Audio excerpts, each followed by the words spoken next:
Welcome to Slumber Lore. Tonight, we invite you to leave the worries of the day behind and step into the mysterious shadows of the past.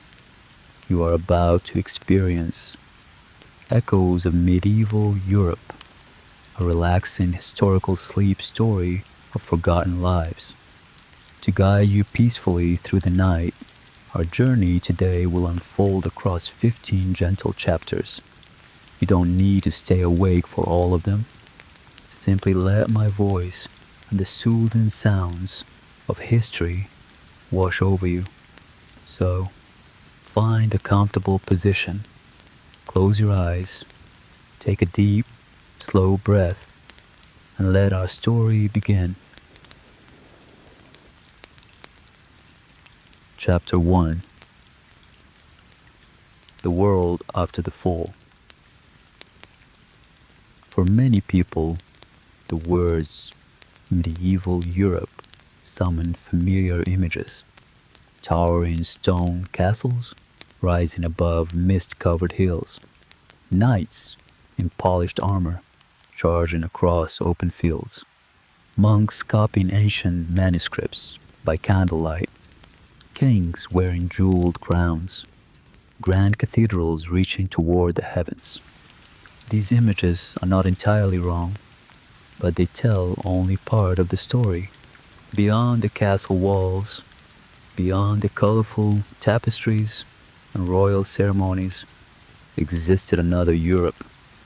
A Europe where darkness arrived not with the setting sun, but with uncertainty, where most people would never travel more than a few miles from the place they were born, where famine could erase an entire village within a single season, where disease often arrived without warning, and no one understood why, where faith offered hope, yet fear shaped daily life. Tonight, we are not searching for legends. We are searching for the people who actually lived through one of history's most misunderstood eras. The medieval world was not simply cruel. It was complicated. It was deeply religious, surprisingly innovative, and often astonishingly resilient. Yet, beneath every achievement lay shadows that stretched across generations. To understand those shadows, we must begin where medieval Europe itself began, with collapse. In the year 476, the Western Roman Empire officially came to an end. For centuries, Rome had connected vast territories through roads, laws, military power, and trade. Even those living far from the imperial capital felt its influence. Then, slowly, the system began to break apart. Political instability weakened central authority. Economic networks fractured. Frontier defenses failed. Successive invasions by Germanic kingdoms reshaped the map of Europe. Modern historians no longer describe this moment as a single dramatic fall.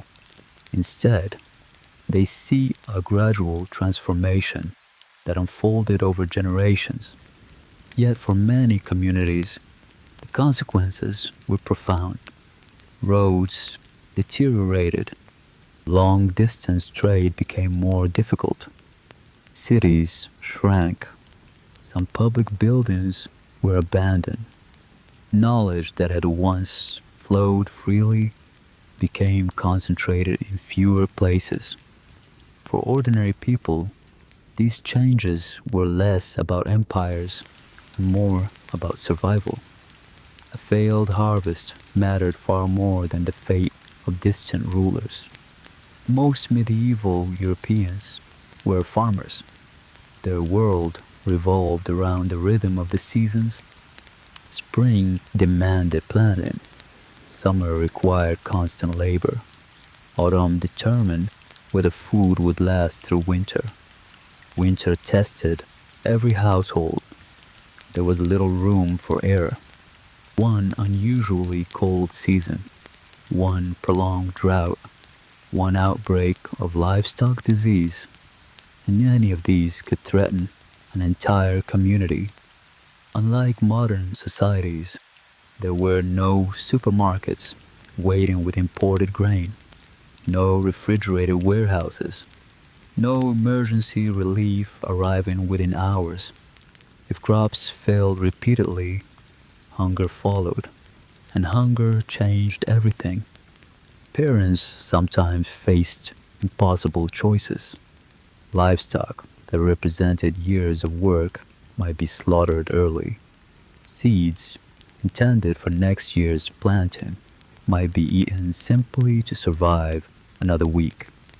Historical records describe years when bread became scarce enough that people mixed flour with tree bark, acorns, or ground roots. Such meals provided calories. They rarely provided health. Malnutrition weakened immune systems. Illness spread more easily.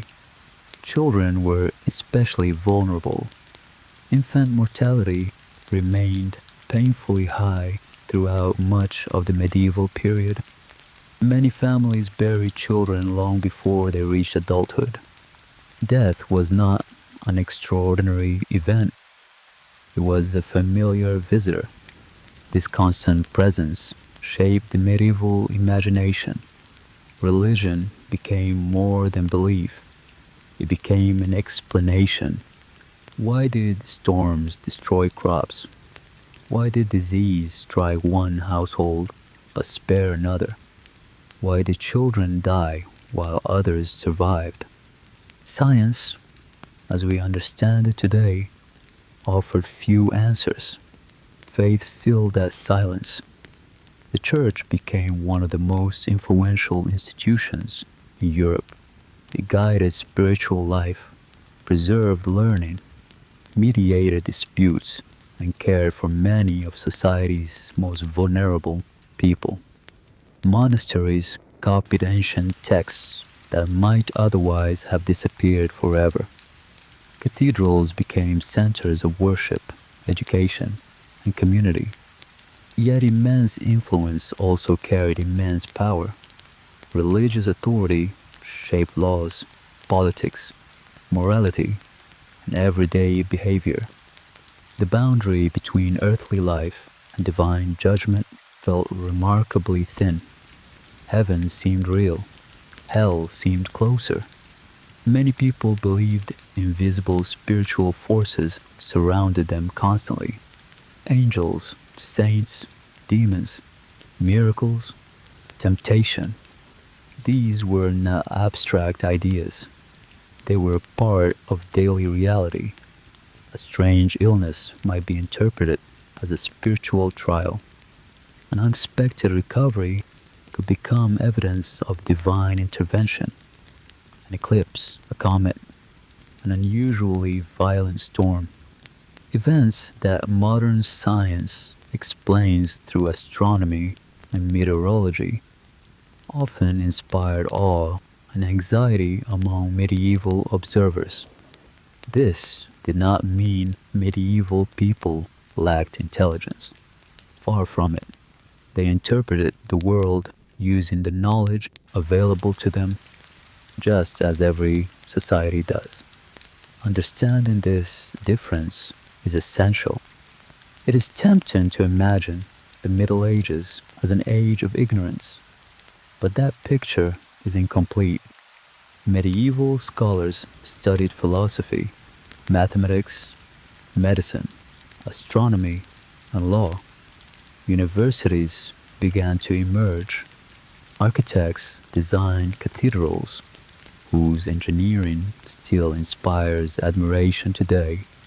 Craftsmen produced extraordinary works in metal, wood, glass, and stone. Innovation never stopped. Neither did suffering. The two existed together. Perhaps nowhere was this contrast more visible than inside the medieval village. A typical village contained only a few dozen families. Most homes were built from timber, earth, and thatch. Smoke from indoor fires escaped imperfectly through roofs. Animals often lived close to people, especially during colder months. Fresh water could become contaminated. Waste disposal varied greatly from place to place. These conditions created opportunities for disease long before anyone understood bacteria or viruses. Life expectancy was shorter than today, although averages are heavily influenced by high childhood mortality. Those who survived into adulthood could still live into their 50s, 60s, or beyond, depending on health, status, and circumstance. But survival always depended on uncertainty. Every sunrise carried questions no one could answer. Would the weather hold? Would the harvest succeed? Would illness reach the village? Would war pass nearby? These were not distant possibilities. They were recurring realities. And when fear became part of everyday existence, people searched desperately for certainty. Sometimes they found it in fate, sometimes in tradition, sometimes in stories passed from one generation to the next. Stories about haunted forests, sacred relics, curses, hidden treasures, strange lights moving across lonely hills. Not because medieval people were uniquely superstitious, but because stories helped explain a world that often seemed beyond human control. In many ways, every society creates narratives to understand uncertainty. The medieval world simply expressed that need differently. As centuries passed, Europe slowly changed. Kingdoms expanded, trade routes reopened, cities grew, great cathedrals climbed higher into the sky. Yet beneath this progress, darker forces continue to shape everyday life. Power struggles, religious conflict, public executions, deadly epidemics, persecution, and a constant awareness that life could change forever in a matter of days. Those shadows would leave marks that can still be found in Europe's oldest streets, forgotten monasteries, and weathered cemeteries, because the greatest secrets of medieval Europe were rarely hidden inside castles. They were hidden inside ordinary lives, lives that history remembered only in fragments. And in the next chapter, we step inside those lives, where survival depended not only on hard work, but on navigating a world filled with fear, justice, punishment, and beliefs that could determine a person's fate.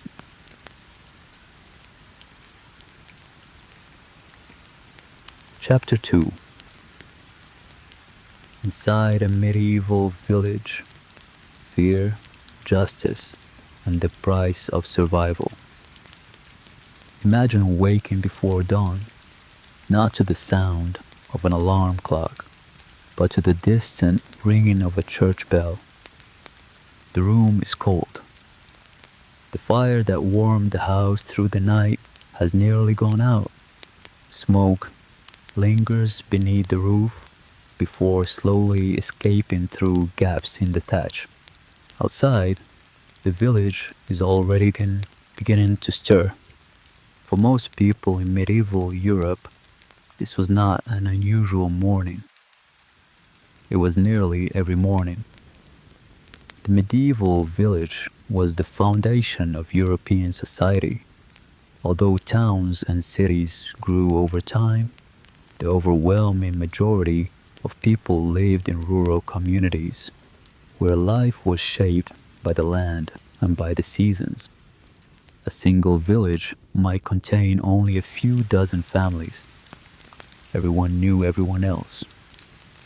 Every birth, every marriage, every disagreement, every death, none of it remained private for long. That closeness created strong communities, but it also meant reputation could become as valuable as property. A rumor could spread faster than any official message. A careless accusation could linger for years. Trust was essential. So was conformity. Daily life demanded relentless labor. Fields had to be plowed. Animals fed. Fences repaired. Grain harvested before storms arrived. Wood gathered before winter.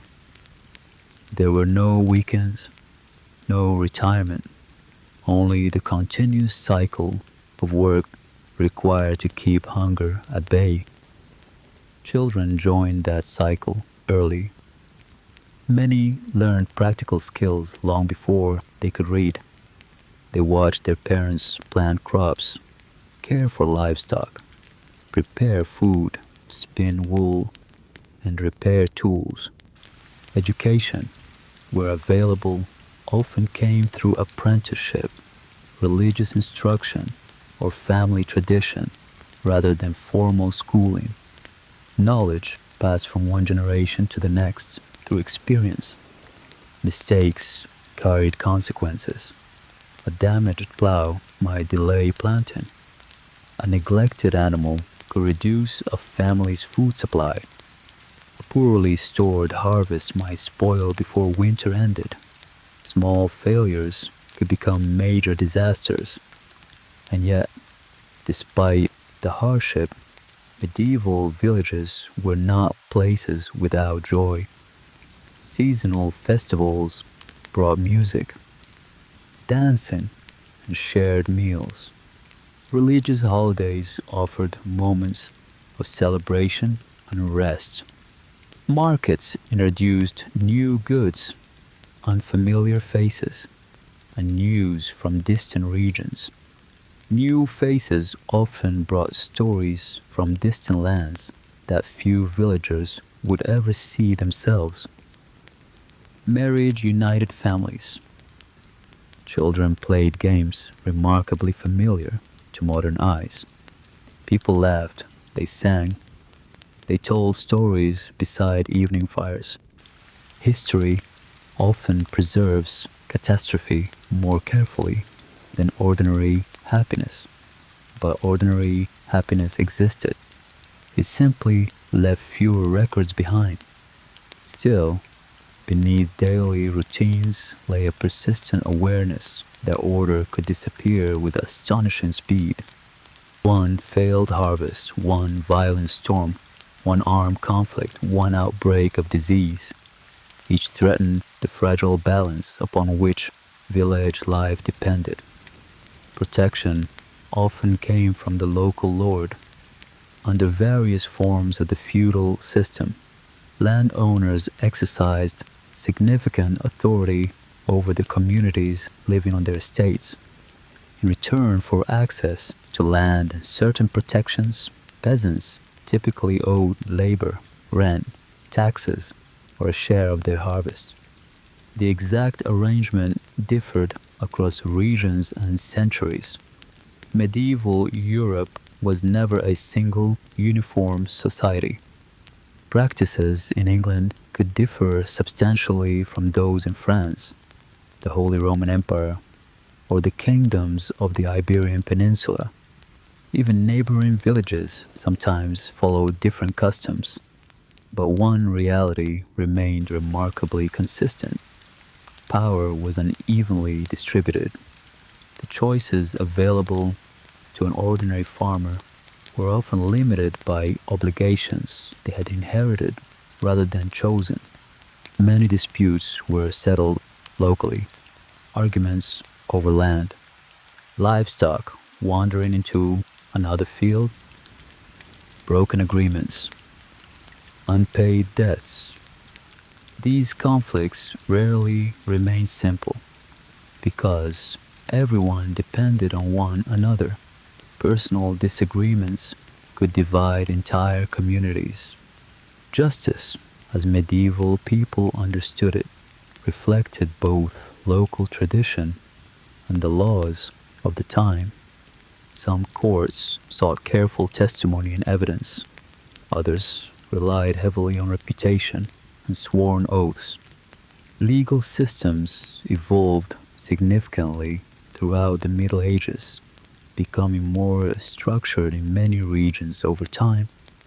Yet fairness depended greatly upon where someone lived and who held authority. Punishments varied widely. Fines were common. Public humiliation could serve as a warning to others. More serious crimes might result in imprisonment, mutilation, or execution, depending on the place, period, and offense. Modern audiences often imagine medieval justice as uniformly brutal. The historical record tells a more complicated story. Violence certainly existed, but medieval rulers also understood that stable communities required predictable rules. Excessive punishment could weaken the very society they hoped to govern. Even so, public executions became powerful demonstrations of authority. They reminded everyone that law carried visible consequences. Crowds gathered. Some came out of obligation, others out of curiosity. For many, these events reinforced the belief that earthly justice reflected a higher moral order. Whether the ideal was consistently achieved is another question entirely. Fear of crime was only one part of village life. Fear of the unknown was equally influential. At night, the countryside changed. Without electric light, darkness transformed familiar paths into uncertain landscapes. Dense forests appeared in endless. The sound of an owl, the snap of a branch, the distant howl of a wolf, each could ignite the imagination. Stories flourished in those shadows. Many tales served practical purposes. They warned children away from dangerous rivers. They discouraged wandering after sunset and encouraged respect for sacred places. Others reflected genuine beliefs about a world in which the natural and the supernatural often seem closely connected. Not every extraordinary claim was accepted without question. Skepticism existed then, just as it does now. But in an age without modern scientific explanations for many natural events, unusual experiences were frequently interpreted through religious or folkloric traditions. If livestock suddenly died, if lightning struck repeatedly, if illness spread through several households, people searched for meaning. Sometimes that search strengthened communities. Sometimes it led to suspicion. A neighbor whose behavior seemed unusual might become the subject of whispered conversations. An outsider arriving without clear purpose could attract attention. Periods of hardship often intensify these tensions. Historians have long observed that communities under severe stress sometimes looked for simple explanations to complex problems. The Middle Ages were no exception. Yet it would be misleading to portray medieval villages as places ruled only by fear. Cooperation was essential. Harvests often required many hands. Homes damaged by storms needed rebuilding. Shared ovens, mills, and grazing land demanded collective responsibility. No family truly survived alone. There was another force that shaped nearly every aspect of life: time itself, not measured by watches, not divided into minutes, but marked by bells. The church organized the rhythm of the day and the calendar of the year. Prayer, feast days, fasting, holy seasons. Birth was accompanied by religious ceremony. Marriage received religious blessing. Death was followed by prayers for the soul.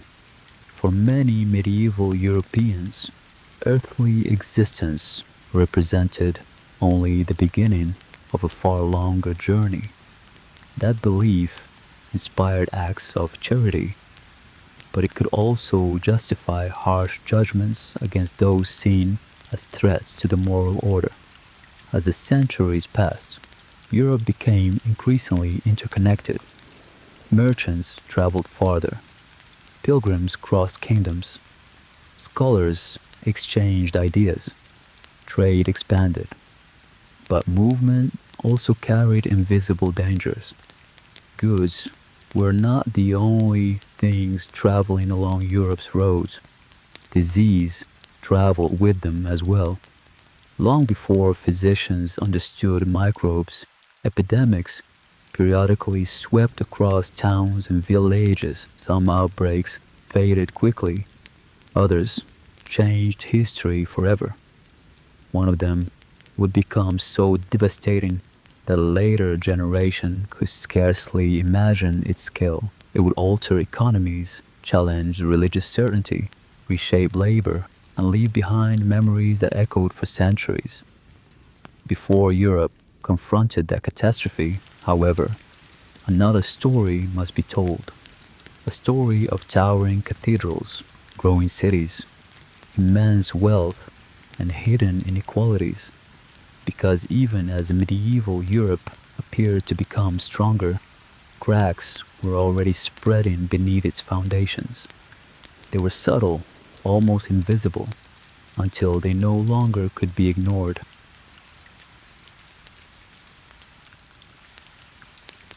Chapter 3: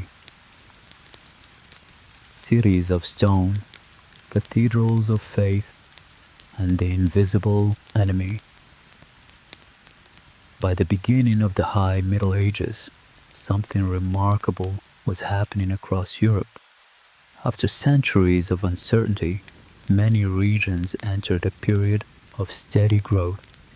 Across the countryside, people began to see signs that the future might offer more than simple survival. A quiet transformation was beginning, one that would reshape medieval Europe for generations. Fields stretched beyond the old village boundaries as forests were cleared for agriculture. New settlements appeared beside rivers and important trade routes. For many communities, each successful harvest represented more than food. It represented confidence that tomorrow could be better than yesterday. Markets grew larger, and merchant ships once again carried goods farther than they had in generations. Rivers became busy highways of commerce, connecting distant communities and creating opportunities that had been unimaginable only a few centuries earlier. For many ordinary people, life no longer seemed defined solely by survival. Prosperity was never guaranteed, but for the first time in generations, some families could imagine building a future that reached beyond the next harvest. The transformation was gradual. Few people living through these years could have recognized how important their own generation would become. Yet centuries later, historians would look back and identify this period as one of Europe's greatest turning points. Population increased as agriculture became more productive in many regions. Better horse harnesses, the heavy plow, and the wider use of the three-field farming system allowed farmers to harvest more food when conditions were favorable. More food supported more people. More people encouraged trade. Trade attracted craftsmen and merchants. Step by step, each improvement strengthened the next, creating a cycle of growth that slowly transformed medieval society. As towns expanded, medieval life began to change forever. Unlike the quiet rhythms of the countryside, these growing urban centers became places of constant movement, opportunity, and ambition. They represented a new chapter in Europe's story, one built not only on farming, but also on trade, craftsmanship, and human connection. Unlike quiet farming villages, medieval towns rarely slept in complete silence. Before sunrise, blacksmiths were already shaping iron, bakers prepared the day's bread, and merchants opened their stalls. Every street echoed with the sounds of people earning a living. Markets became the heart of urban life. Here, merchants negotiated prices, travelers exchanged news, and goods from distant lands changed hands. Every successful trade strengthened connections between communities across Europe. Every profession occupied its own corner of the town. Tanners worked near streams, blacksmiths near the market, and skilled craftsmen filled entire streets with the sounds and smells of their trade. For someone arriving from a small village, the town could feel overwhelming. It was louder, busier, and more crowded than anything they had experienced. Every day brought encounters with unfamiliar faces and unexpected opportunities. A skilled carpenter could build a stable livelihood within the growing town. For talented craftsmen, expanding cities offered opportunities that rarely existed in isolated rural villages. Many young people spent years as apprentices, learning every detail of a trade before earning the right to become masters themselves. Skill was not inherited overnight. It was earned through patience and experience. Guilds emerged to regulate many professions. They trained apprentices, maintained standards, and protected the interests of their members.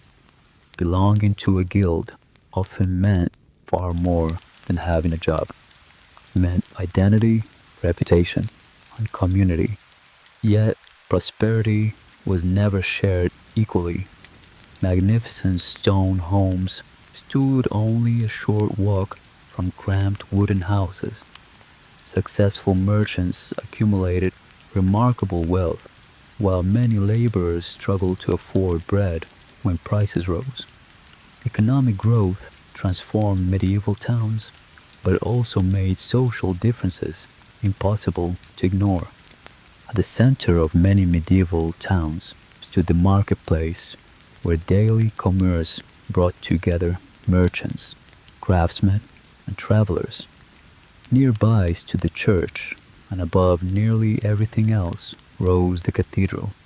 It dominated both the skyline and the imagination, becoming the unmistakable symbol of the town itself. Even today, medieval cathedrals inspire awe. Their soaring arches, radiant stained glass windows, and carefully carved stone figures reflected extraordinary artistic ambition. To those who first saw them, these buildings seemed to reach toward heaven itself. Constructing a cathedral often required decades, sometimes more than a century. Many craftsmen devoted their entire lives to buildings they would never see completed. Their work became a gift to future generations rather than a monument to themselves. Every stone represented countless hours of labor. Every stained glass window reflected remarkable skill, and patience. These buildings were not simply constructed, they were crafted with extraordinary care, one piece at a time. For medieval communities, cathedrals were far more than places of worship. They became centers of education, charity, and a public life.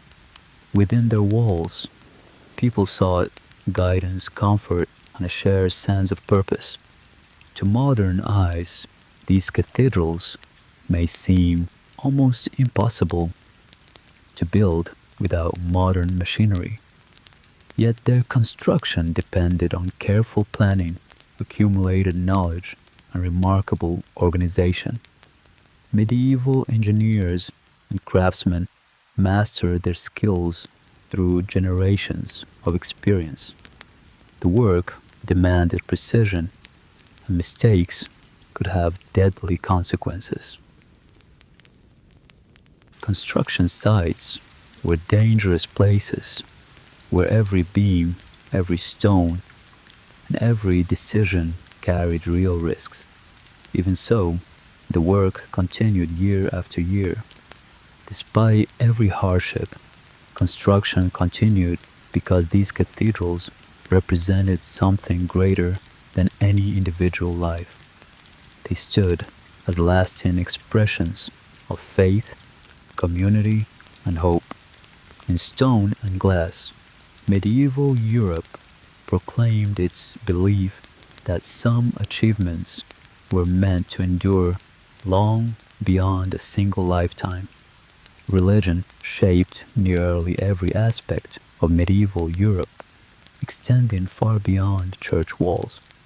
The church was among the continent's largest landowners, and its influence reached into education, charity, agriculture, and politics. Its presence touched the lives of both kings and ordinary farmers. Monasteries preserved countless manuscripts and educated generations of scholars. They also operated charitable institutions and hospitals in many regions, ensuring that knowledge and care survived through centuries of change. The church advised rulers, recorded births, marriages, and deaths, and helped shape public life. Such influence brought enormous responsibility, but it also created debates about authority, morality, wealth, and reform. Throughout the Middle Ages, thoughtful men and women debated how religious institutions should balance spiritual leadership with worldly responsibilities. These questions were rarely simple, and similar discussions have appeared in many cultures throughout history. For most medieval Europeans, faith offered comfort during illness, hope after loss, and meaning during hardship. Pilgrimages carried travelers across remarkable distances as many journeyed to sacred places seeking healing, gratitude, or spiritual renewal. Roads leading to famous shrines became vital arteries of medieval Europe. Along these routes traveled merchants, scholars, laborers, nobles, musicians, and storytellers. Ideas moved with them, and so did news from distant kingdoms. As Europe became more connected, prosperity increased, but so did vulnerability. Medieval cities were rarely designed with public health in mind. Narrow streets, shared water sources, and close contact between people and animals created conditions that could allow disease to spread. Physicians relied on the best knowledge available to them. Many based their understanding on ancient medical texts and the theory of the four bodily humors. Treatments included herbal remedies, changes in diet, rest, and sometimes bloodletting.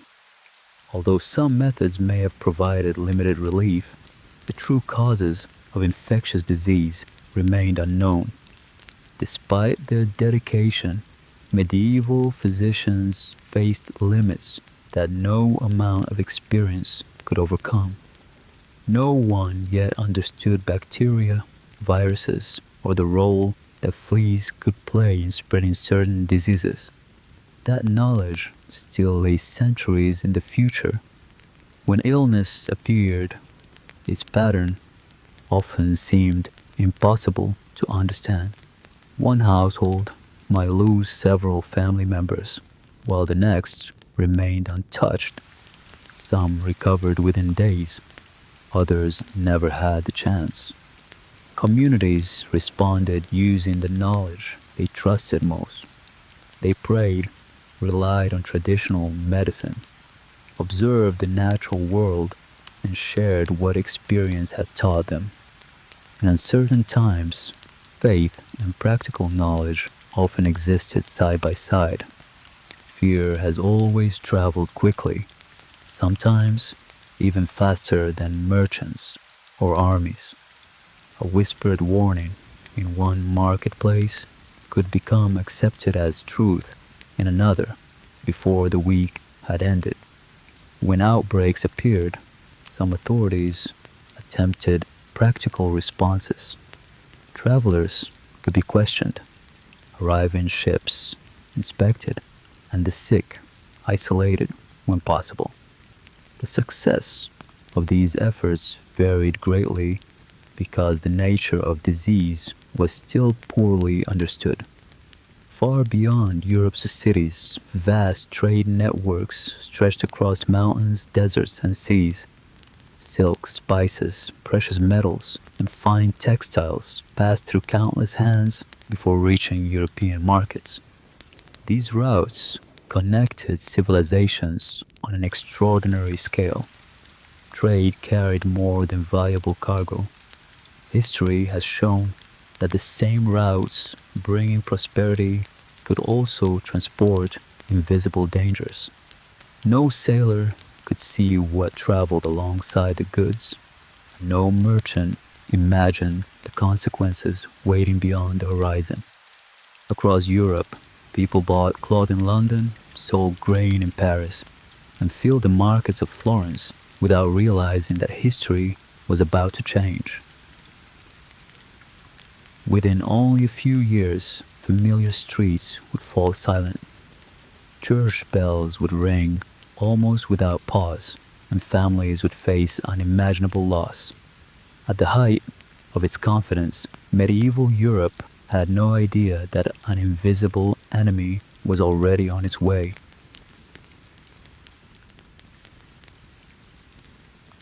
Chapter 4. The Black Death, when the bells would not fall silent. History rarely announces its greatest disasters. There is seldom a single moment when an entire continent realizes that everything is about to change. More often, catastrophe begins quietly, hidden beneath the appearance of ordinary life. A merchant ship entered the familiar harbor just as countless others had done before. To those waiting on the docks, it appeared to carry only valuable cargo. No one could see that another passenger had arrived, one that would soon change history. A traveler developed a fever. At first, it seemed like an ordinary illness, the kind people had seen before. No one imagined that such a familiar sight could mark the beginning of one of history's deadliest pandemics. In another home, a family watched someone who had seemed healthy only yesterday struggle even to stand. At first, these tragedies appeared isolated, but soon similar stories began appearing across entire communities. The same pattern repeated itself again and again. One household fell ill, then another, and then another. What had seemed like isolated misfortunes slowly revealed itself as something far larger. By the autumn of 1347, Ships arriving at Mediterranean ports carried more than valuable goods.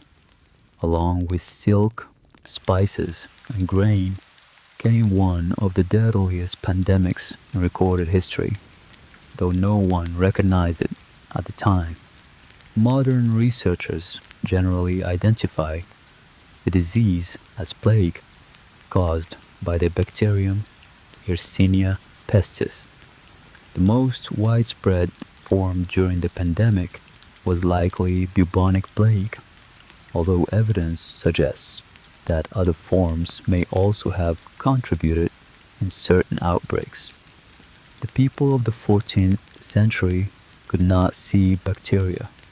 They had no microscopes and no understanding of germs or the insects that helped spread disease. They saw only the suffering before them, and they searched desperately for explanations with the knowledge they possessed. The first signs were frighteningly familiar: high fever, overwhelming exhaustion, and painful swellings often appeared around the neck, under the arms, or in the groin.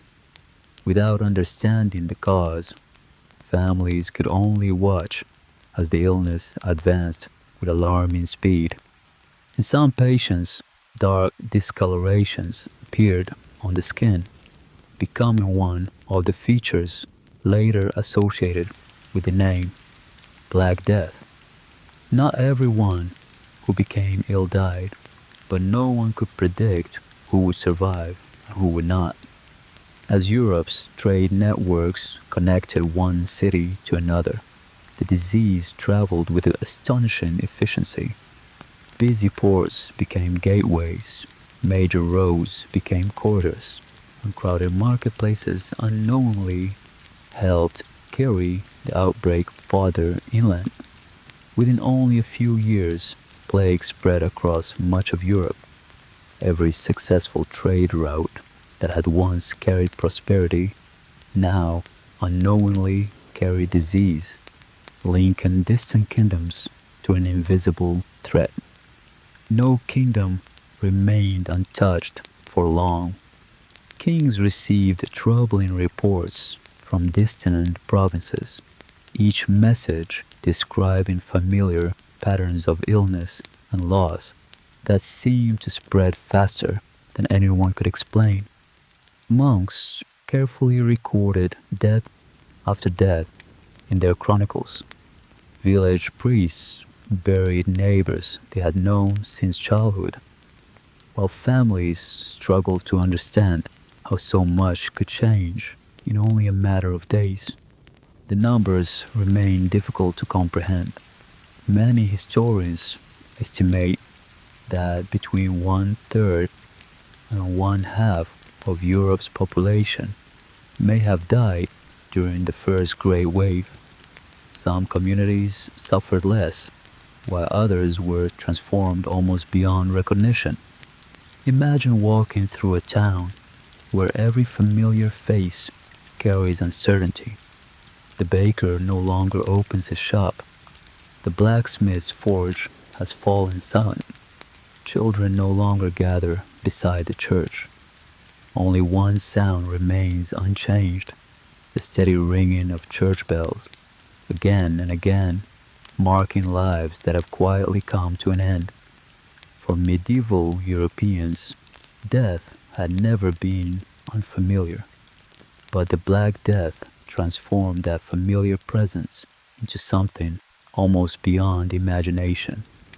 As church bells rang day after day, many searched desperately for answers that could explain the scale of the tragedy unfolding around them. Some believed the plague was a form of divine punishment. Others looked to unusual weather, the movements of the planets, or corrupted air. Medical scholars debated possible causes using the best knowledge available to them, even though the true source remained hidden. Treatises were written and advice spread from one city to another. People burned fragrant herbs in the hope of cleansing the air, adjusted their diets, and relied on traditional remedies. Some treatments may have brought comfort, but none could stop the disease itself. Some people avoided crowded places whenever they could. Others, especially those with the means to travel, left the cities in search of safety in the countryside. Yet distance alone could not always provide protection. In certain places, authorities experimented with practical measures to slow the spread of disease. The poor city of Ragusa introduced regulations requiring arriving travelers to remain isolated before entering the city. These early policies would later contribute to the idea of quarantine. Many communities simply lacked the resources to enforce such measures. By the time illness was recognized, it had often spread too far. Even the best intentions could be overtaken by the speed of the outbreak. Fear traveled alongside disease. Rumors multiplied from one marketplace to another. As uncertainty grew, people searched for certainty wherever they could find it, even when reliable answers remained painfully out of reach. In times of crisis, fear can spread as quickly as disease itself. History reminds us that when people face overwhelming uncertainty, they often seek simple explanations for complex events. The search for certainty would soon lead some communities toward compassion, but others toward tragic injustice. As fear deepened, many people searched for someone to blame. Across parts of Europe, Jewish communities were falsely accused of causing the plague, despite suffering from the disease themselves. These accusations had no factual basis, but fear often overwhelmed reason. False rumors fueled persecution, expulsions, and violence in several regions. The tragedy serves as a lasting reminder that epidemics can intensify existing prejudice when societies struggle to explain overwhelming events. Not every response was driven by fear. Many physicians continued treating patients despite enormous personal risk. They worked with limited knowledge, but they did not abandon those who needed care. Clergy remained to comfort the dying, and many neighbors shared food with families placed in isolation. Religious communities and charitable institutions offered help wherever they could, revealing extraordinary compassion in the midst of overwhelming loss. Daily life became almost unrecognizable.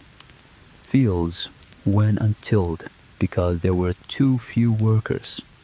Livestock wandered without care, and many farms that had once supported entire families fell strangely silent. Markets closed or opened only occasionally. Trade slowed dramatically, and local governments struggled to maintain basic services. Communities that had once thrived now face shortages of both workers and essential goods. In some places, churches became overwhelmed by the number of funerals.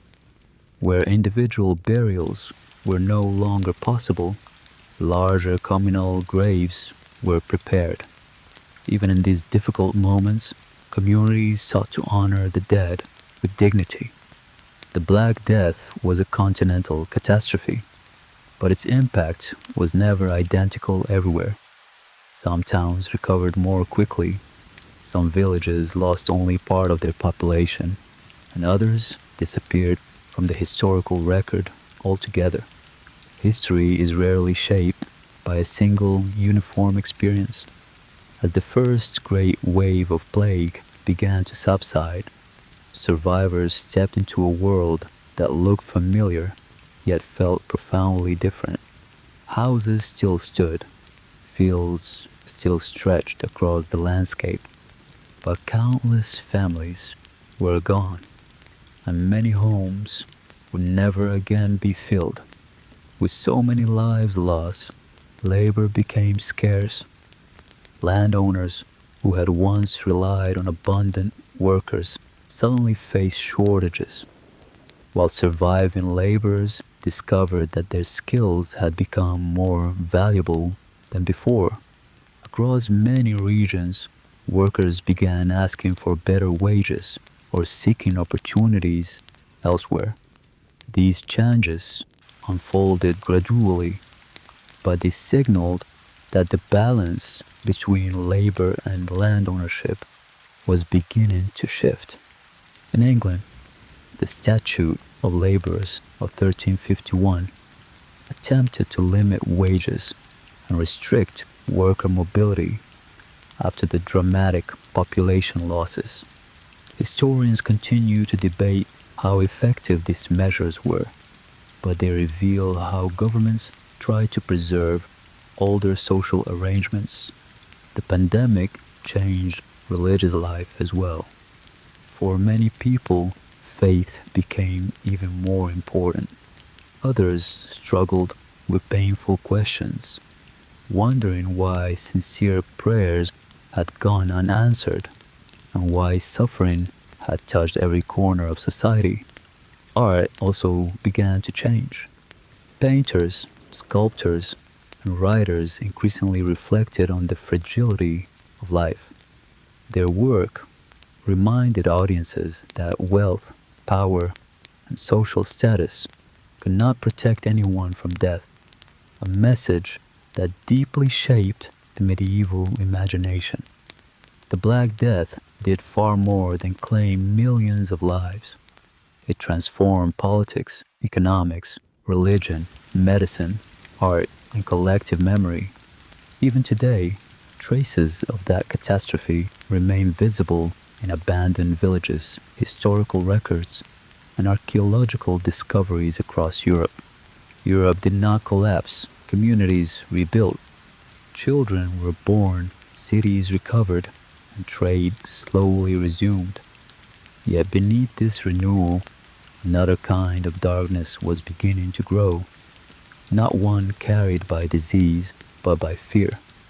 In the centuries ahead, accusations of heresy, superstition, and witchcraft would leave scars that endured long after the plague itself had passed. Those fears would reveal another of medieval Europe's deepest and most enduring secrets. Chapter 5. Shadows of Belief, Heresy, Superstition, and the Fear of the Unseen. Long after the worst waves of the plague had passed, Europe remained haunted, not only by memories of those who had died, but by questions that no one could answer. Recovery had begun, yet beneath the surface, uncertainty lingered in the minds of nearly every community. People remembered the loved ones they had buried, but they also struggled with deeper questions.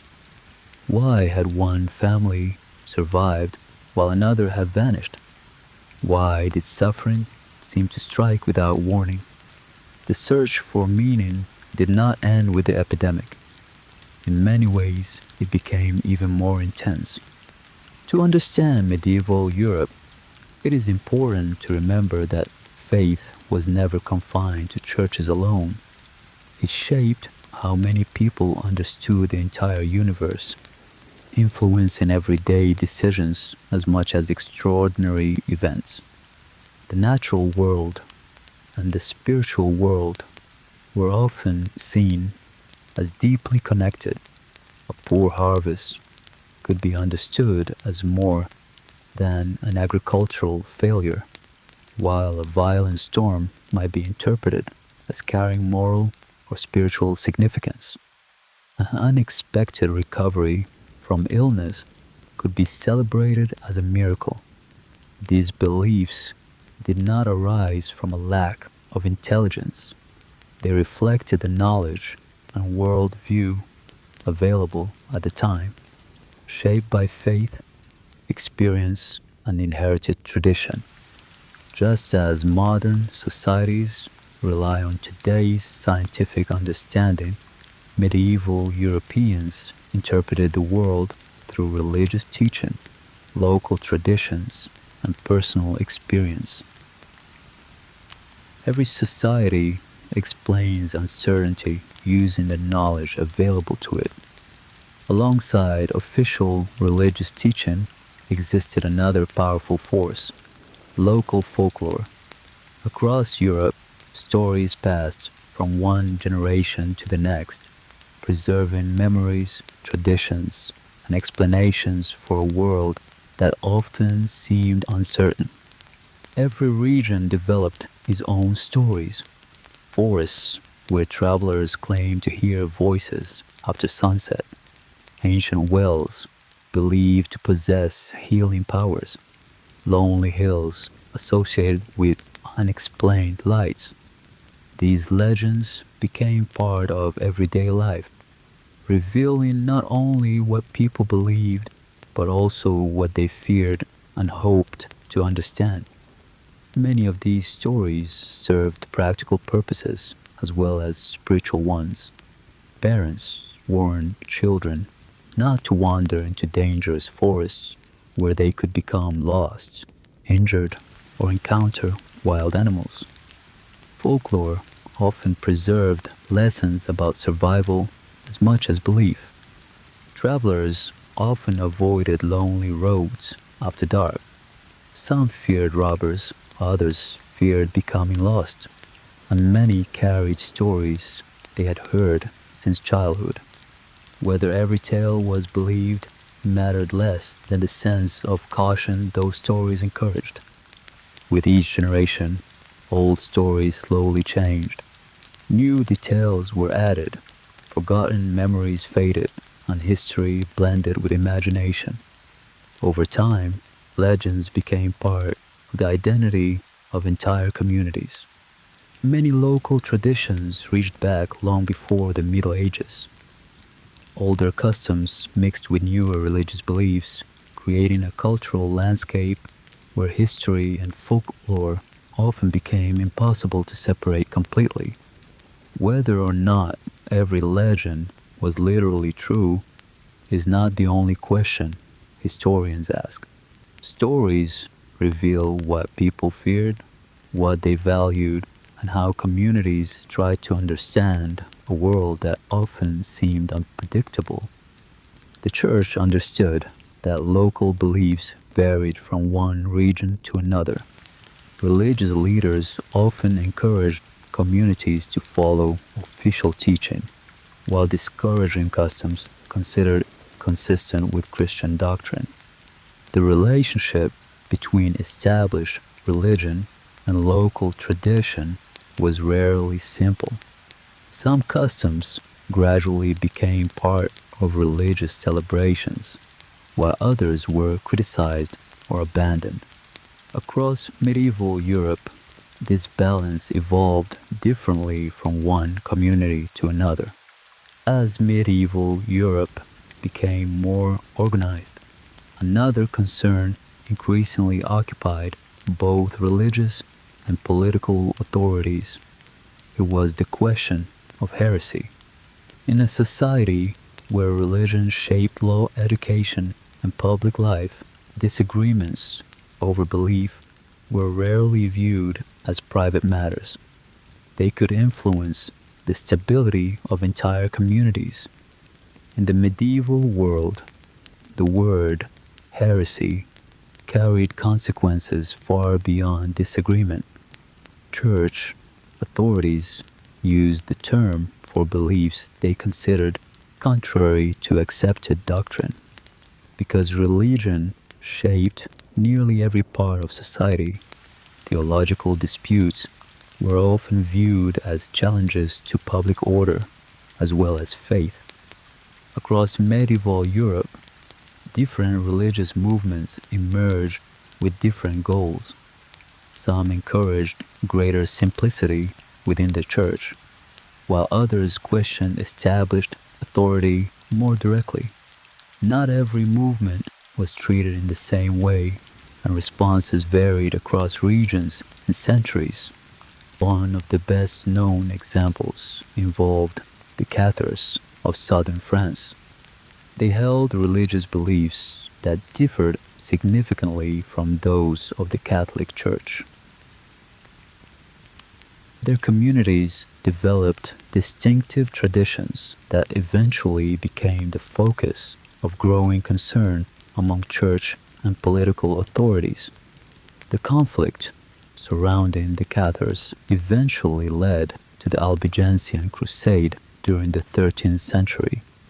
The campaign brought widespread destruction and loss of life, reminding contemporaries that religious conflict could reshape entire regions.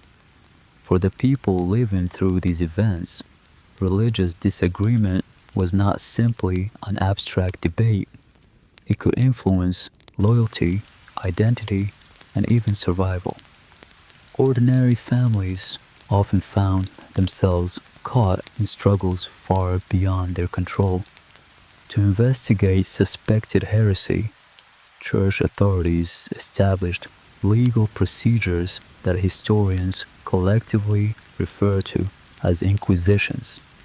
These institutions differed across regions and time periods, operating under different authorities and legal traditions.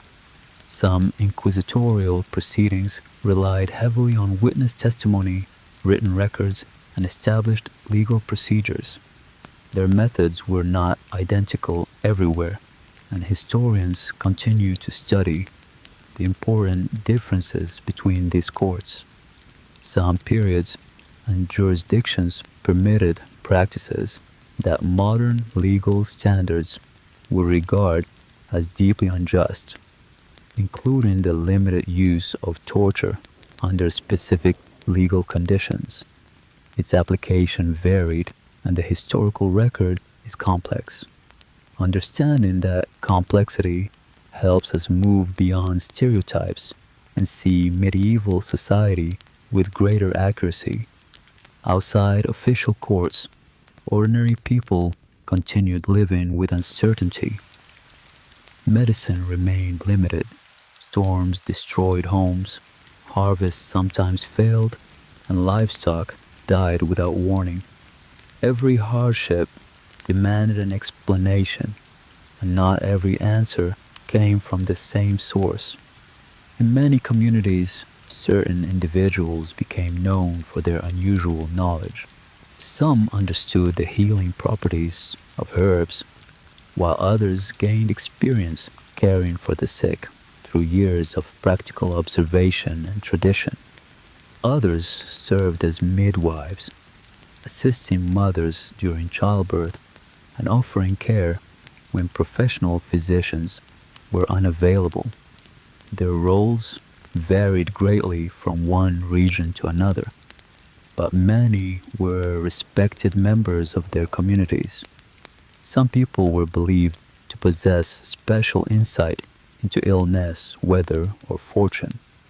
Their knowledge often came from observation and experience rather than formal education, and many communities valued their practical advice. Modern popular culture often blends these very different traditions into a single image of the witch. The historical reality was far more complex. The large-scale witch hunts that many people associate with Europe occurred mainly after the medieval period had largely ended. Even so, medieval beliefs about magic, spirits, and supernatural influence helped shape ideas that developed later. Understanding when events happened is essential because history becomes clearer when each period is viewed within its own context. What people feared often depended on where they lived. Long northern winters inspired different stories than isolated mountain valleys or rugged coastlines. Every landscape shaped its own traditions and its own understanding of the unknown. Sailors returned with tales of violent storms and strange lights at sea, while villagers passed along stories rooted in their own countryside. Not everyone believed every tale, but uncertainty encouraged imagination, and imagination became part of everyday conversation across medieval Europe. Night transformed the medieval landscape. Without electric light, familiar roads disappeared into darkness, and every unfamiliar sound demanded attention. Bandits sometimes hid along isolated routes, while wild animals remained a genuine danger in certain regions. Yet, alongside fear, people also searched for hope. Pilgrims walked hundreds of miles to visit sacred shrines, seeking healing, giving thanks, or praying for protection. These journeys connected people from every corner of medieval society. Relics believed to belong to saints attracted enormous crowds. Some visitors hoped for healing from illnesses that physicians could not cure, while others prayed for successful harvests, safe childbirth, or loved ones serving far from home. Whether miracles occurred remains a matter of personal belief. What historians can say with confidence is that these roads brought together kings and peasants, merchants and monks, the young and the old. They shared stories, prayers, and sometimes the same fears. Europe was changing once again. Kingdoms became stronger. Royal governments expanded their authority. Trade networks carried increasing wealth, and universities educated new generations of scholars. Confidence slowly returned after years of hardship, but prosperity also attracted conflict. Wealth invited rivalry, and ambition encouraged war. Behind many castle walls lay political intrigue, while royal marriages often rested upon fragile alliances that could unravel with surprising speed.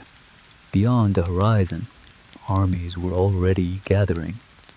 The next great chapter of medieval history would not be defined by disease alone, would also be written by steel, strategy, and generations of conflict that reshape kingdoms and ordinary lives alike. For more than a century, two kingdoms would wage a struggle that transformed warfare, altered political power, and changed the lives of countless ordinary people. History remembers it as the Hundred Years' War, a name that sounds simple but conceals an extraordinarily complex story. In that long conflict, courage and cruelty would often stand side by side, setting the stage for the next chapter of medieval Europe.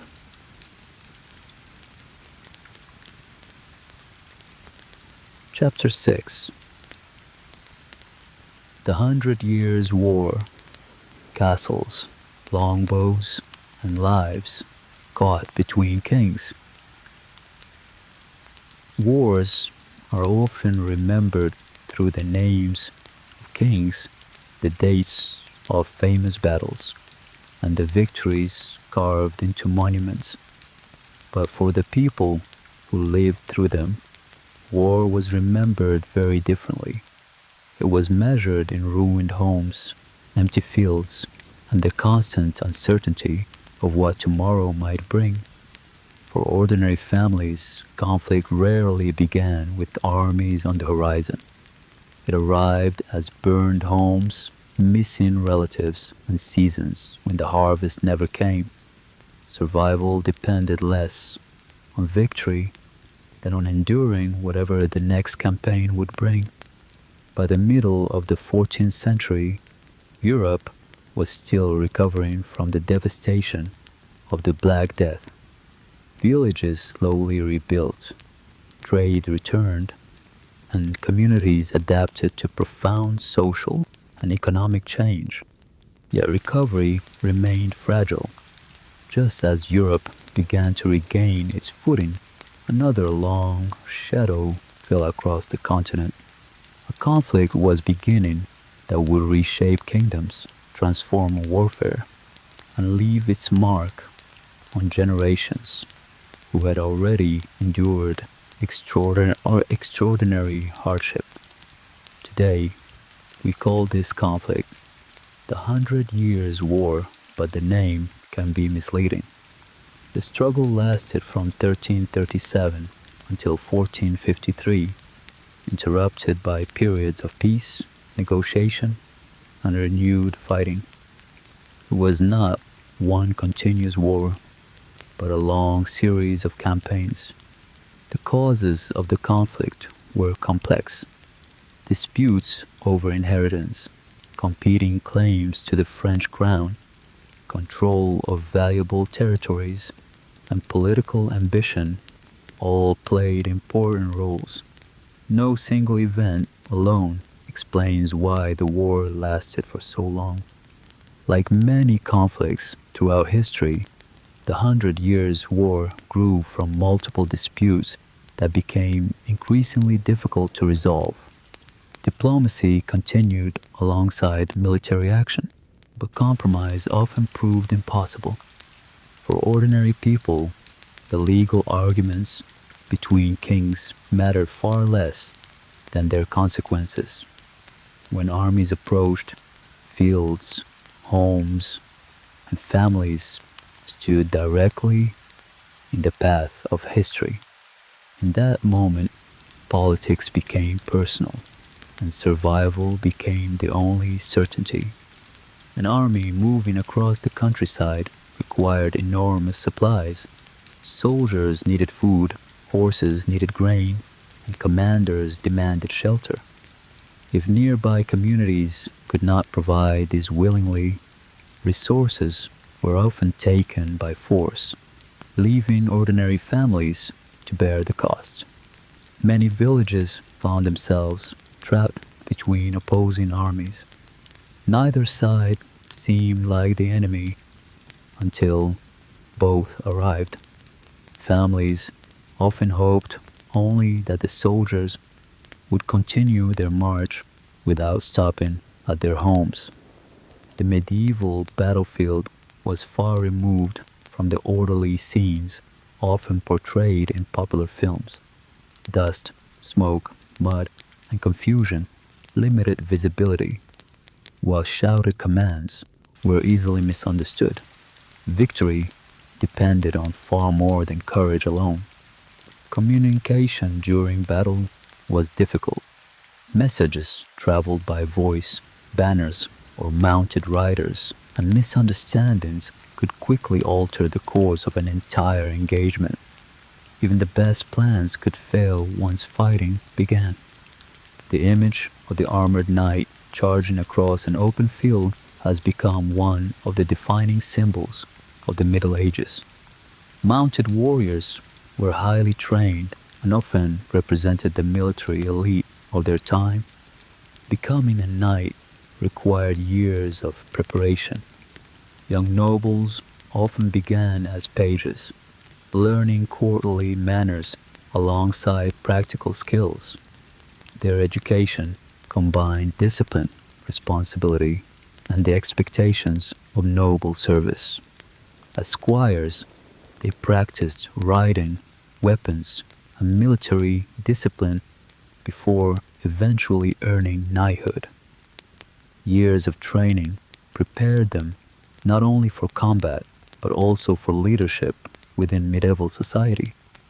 The ideals of chivalry celebrated courage, loyalty, honor, and the protection of the vulnerable. Yet knights were human. Some acted with remarkable generosity, while others pursued wealth, status, or revenge. The code of chivalry inspired behavior, but it did not always determine it. The Hundred Years' War revealed that heavily armored cavalry no longer dominated every battlefield. One of the most influential weapons was the English longbow. Simple in appearance, it demanded years of practice before an archer could master its remarkable speed and power. Skill with the longbow was not learned in a few weeks. It required years of training and physical strength. Experienced archers could release arrows with extraordinary speed, making disciplined formations one of England's greatest military advantages. At the Battle of Crecy in 1346, disciplined English archers played an important role in defeating a much larger French force. Historians emphasize that terrain, leadership, weather, and tactical decisions all contributed alongside the effectiveness of the longbow. Nearly 70 years later, Agincourt offered another famous example. Once again, English archers proved highly effective, but victory resulted from many factors working together. No single weapon wins a battle on its own. These victories challenged long-standing assumptions about medieval warfare. Well-trained infantry could sometimes overcome mounted nobles who had dominated European battlefields for generations. Military strategy itself was beginning to change. Technology mattered, discipline mattered, leadership mattered, and as every commander understood, luck still mattered as well. Success on the battlefield depended on many decisions made long before the first arrow was released. Not every conflict was decided in open battle.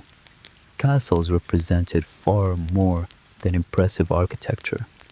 They served as military strongholds, administrative centers, and symbols of authority. Whoever controlled a strategic fortress often influenced an entire region. Capturing a castle often required patience rather than dramatic assaults. Armies surrounded the fortress, cut supply lines, and waited. A siege could last for weeks or even months, turning endurance and logistics into weapons as important as swords and arrows. Inside the castle walls, every passing day became a test of endurance.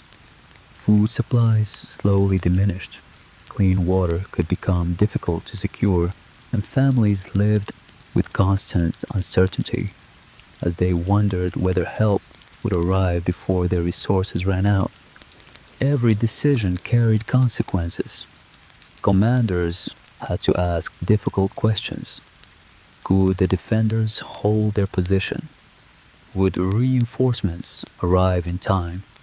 Or would negotiation become the only way to save the people sheltering inside the fortress?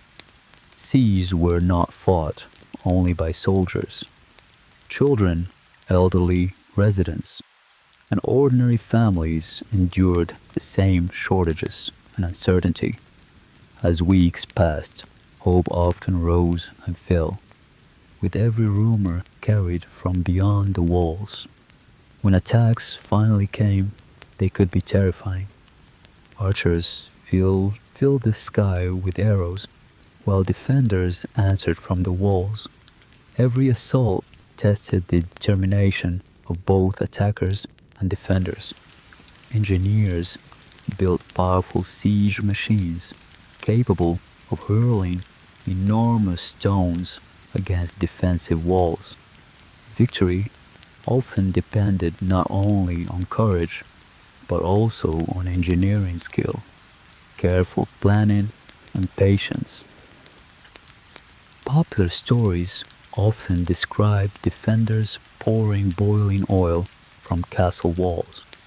In reality, historians note that boiling water, heated sand, or lime were generally more practical and far less costly in many situations. Historical evidence is often more interesting than familiar myths. Not every castle fell through force. Negotiation remained an important part of medieval warfare. A carefully arranged surrender could spare both sides unnecessary suffering, reminding us that diplomacy often continued even in the midst of conflict. Beyond the castles, ordinary people faced a different kind of battle. Fields were left unharvested, homes were abandoned, and trade routes became dangerous. For many families, survival depended not on military victory, but on avoiding the armies altogether, a reminder that the greatest burden of war is often carried by civilians. The cost of war extended far beyond the battlefield. Kings needed money to maintain armies, repair fortifications, and finance long campaigns. As a result, taxes increased, and many ordinary families found themselves carrying burdens they had never chosen. Trade became more unpredictable as military campaigns disrupted roads and markets. Merchants faced uncertainty, and farmers struggled to recover when crops were destroyed or supplies were seized by passing armies. Yet even during years of conflict, communities rebuilt. Neighbors repaired homes, restored bridges, and planted new fields. Their resilience rarely appeared in royal chronicles, but it was essential to the survival of medieval society. History often remembers famous generals and dramatic battles, but wars were also shaped by diplomacy, careful planning, and the countless decisions of people whose names have largely been forgotten.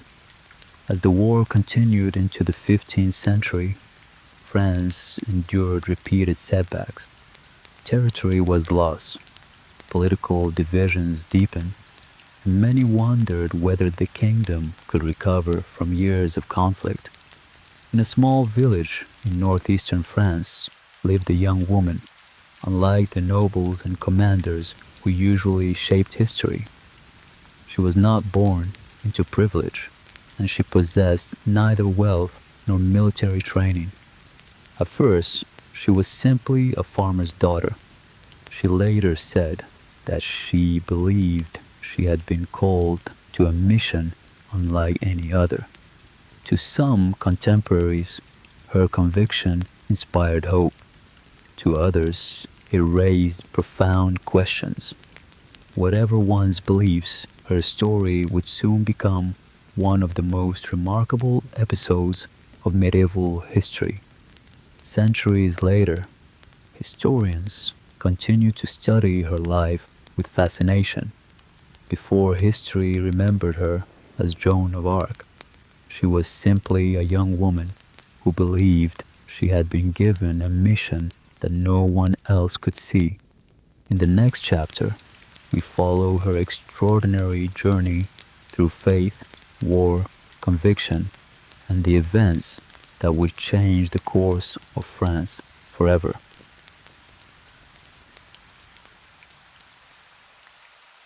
Chapter 7. Joan of Arc, the Maid who changed the kingdom. History often celebrates those born into power, kings, queens, generals, and nobles whose names appeared in official records long before they accomplished anything remarkable. Their stories usually begin inside castles and royal courts. Joan of Arc's story, however, began somewhere very different. Joan was born around the year 1412 in the small village of Domremy in what is now northeastern France. It was a quiet farming community far removed from royal politics, where ordinary families measured life by the changing seasons rather than the ambitions of kings. Her family were farmers. Their lives followed the familiar rhythm of medieval rural Europe. Fields needed planting, animals required constant care, and every successful harvest meant another winter survived. Joan's childhood looked much like that of countless other peasant children. The Hundred Years' War formed the backdrop of everyday life. Raiding parties sometimes threatened nearby communities. Loyalties shifted between rival rulers, and news of distant battles slowly reached villages like Domremy, reminding everyone that peace could disappear without warning. For most people living in villages like Domremy, history seemed to happen somewhere else. Great battles belonged to distant cities, and royal politics felt far removed from ordinary life. Few could have imagined that one village girl would soon become part of that history herself. According to Joan's later testimony, everything changed when she was about 13 years old.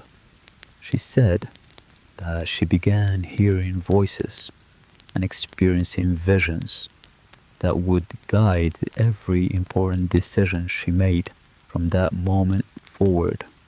Joan later identified the voices as Saint Michael, Saint Catherine, and Saint Margaret. She believed they had entrusted her with a mission unlike any other. France must be saved, and she had been chosen to help accomplish that task. Modern historians cannot determine the exact nature of Joan's experiences. Some approach them through religious belief, while others explore psychological or medical explanations. What can be established with confidence is that Joan sincerely believed her visions were real, and those convictions would soon alter the course of French history. At the time Joan began her journey, France stood in a desperate position. English forces and their Burgundian allies controlled nearly half of the kingdom. The strategically vital city of Orleans was under siege, and many believed its fall was only a matter of time. Charles, the man who claimed to be King of France, had not yet been crowned. Military defeats had become familiar. Political divisions ran deep, and confidence across the kingdom had almost completely faded. Against this backdrop, a teenage farmer's daughter claimed that she had been sent by God to save France. To almost everyone who heard it, the idea sounded impossible. Yet Joan refused to turn back. After weeks of persistence and the quiet support of several influential men who believed she deserved to be heard, Joan finally gained an audience with Charles. The meeting would become one of the most remarkable moments of the entire Middle Ages. Before she would be allowed to accompany the army, church officials conducted a careful investigation of her claims.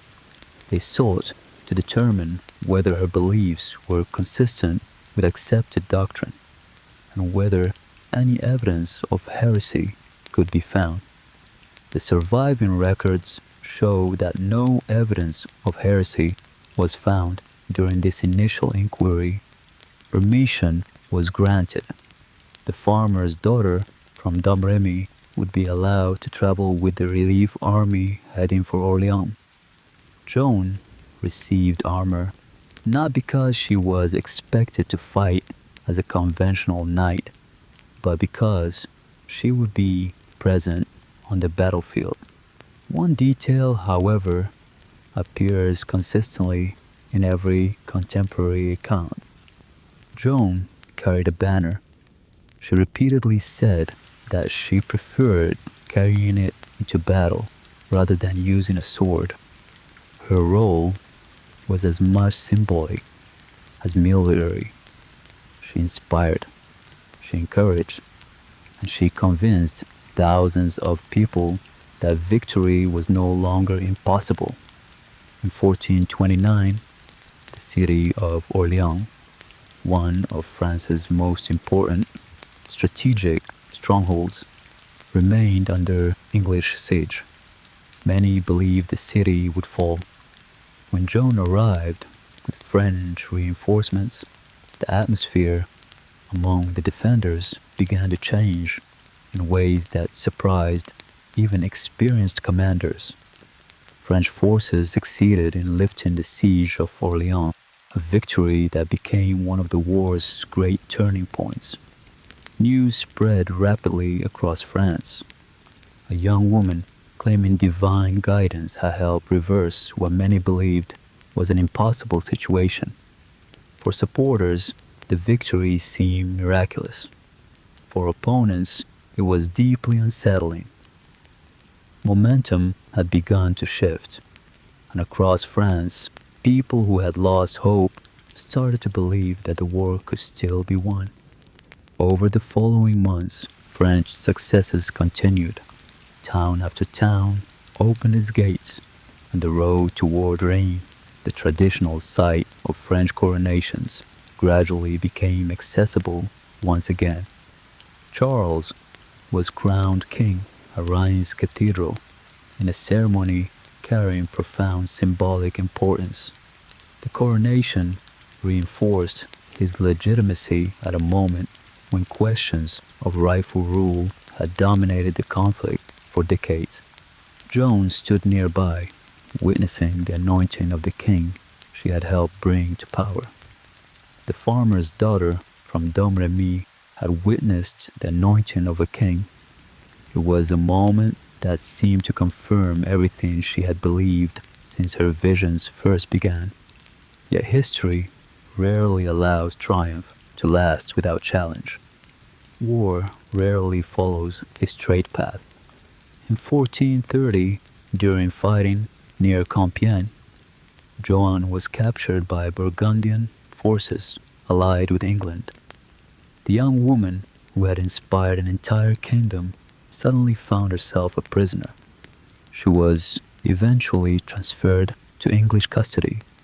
What followed would become one of the most carefully documented trials of the medieval period, a proceeding that would test not only Joan's faith, but the very meaning of justice in a world shaped by political power. After her capture, Joan was transferred to English custody. What followed became one of the best documented legal proceedings of the Middle Ages. Church authorities operating within a deeply political environment questioned her beliefs, her actions, and the claims that had brought her to national prominence. The proceedings examined many subjects, including Joan's reported visions, her decision to wear military clothing, and her claim that she acted under divine guidance. Detailed trial records survive, allowing historians to reconstruct much of what was said. Reading the surviving transcripts reveals Joan's remarkable composure.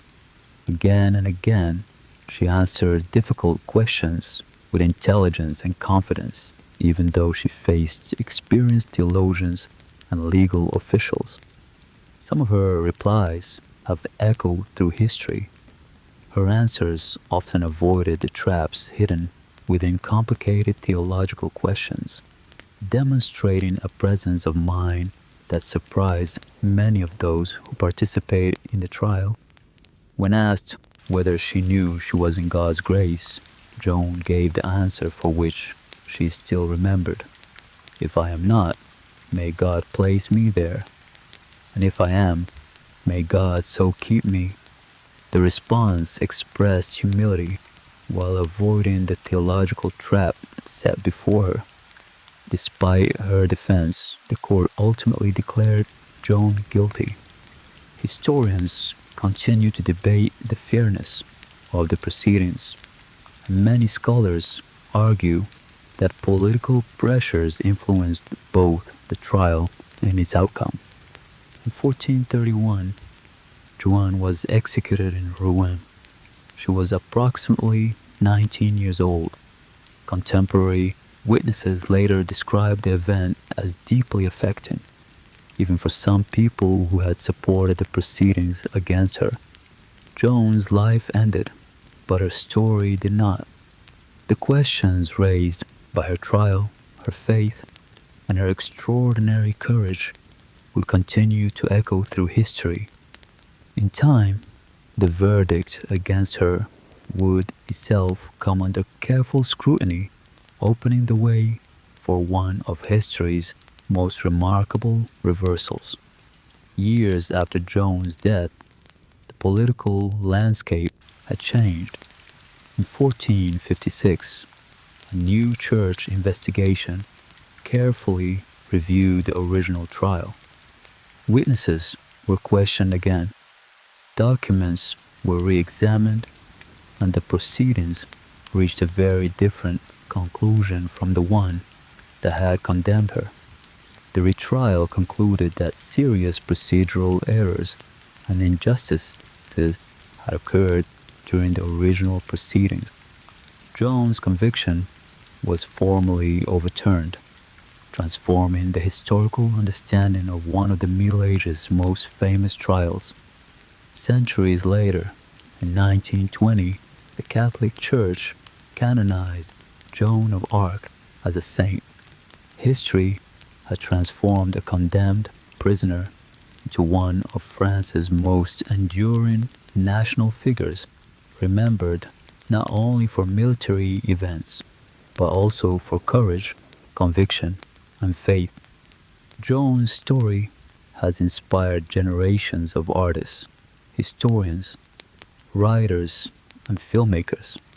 Some remember her primarily as a military leader, others as a religious visionary or a national symbol. Each perspective captures part of a life that continues to inspire debate. The Hundred Years' War continued after Joan's death, but the balance increasingly shifted toward France. By 1453, the conflict had effectively ended, leaving England with only the port of Calais on the French mainland. The consequences of the war reached far beyond changing borders. Royal governments became more centralized. Professional armies gradually gained importance, and the older feudal system slowly began to evolve into something new. Another transformation was quietly unfolding, not on battlefields or inside castles, but in workshops, libraries, and the minds of scholars. Ancient texts were being rediscovered. Artists experimented with new techniques, and new ideas began spreading farther than ever before.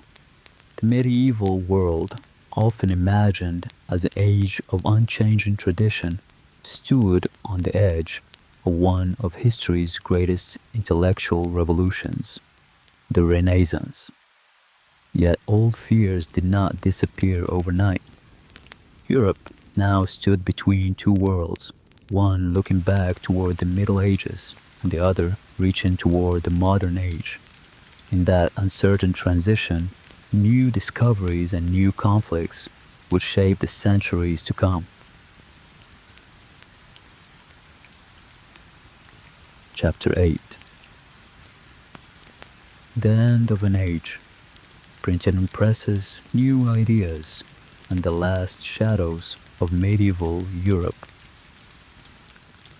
No one wakes one morning and realizes they are living at the end of an era. History rarely announces its turning points. Instead, ordinary life continues much as it always has, while the deeper transformations become visible only to those looking back across the centuries. Generations simply continued with their ordinary lives. They worked, married, raised children, and worried about tomorrow much as their parents had before them. Few imagined that historians would one day divide their world into distinct historical ages. Only centuries later would scholars give these years familiar names: the Middle Ages, the Renaissance, and the early modern period. For the people living through those changes, however, such boundaries were almost impossible to recognize. By the middle of the 15th century, Europe was changing once again. The Hundred Years' War had ended. Kingdoms had grown stronger, trade expanded, and many cities entered a new period of prosperity and confidence. The worst waves of the Black Death now belonged to living memory rather than immediate experience, even though plague would return in later outbreaks. Across many regions, commerce expanded, workshops multiplied, and new opportunities slowly emerged. The transformation did not arrive all at once. It grew quietly within workshops, libraries, and classrooms. Small improvements accumulated over time, gradually reshaping the intellectual and cultural life of Europe. Among the many innovations that reshaped Europe, few would prove more influential than the printing press. Around the 1450s, Johannes Gutenberg, working in the German city of Mainz, combined existing technologies into a practical system of movable metal type. Printing itself was not entirely new, and the movable type had existed in parts of East Asia centuries earlier. What made Gutenberg's approach so influential in Europe was the efficiency with which books could now be reproduced, allowing ideas to travel farther and faster than ever before. Before printing transformed Europe, every manuscript had to be copied by hand. Monks and professional scribes worked patiently for months, sometimes even years, to complete a single volume.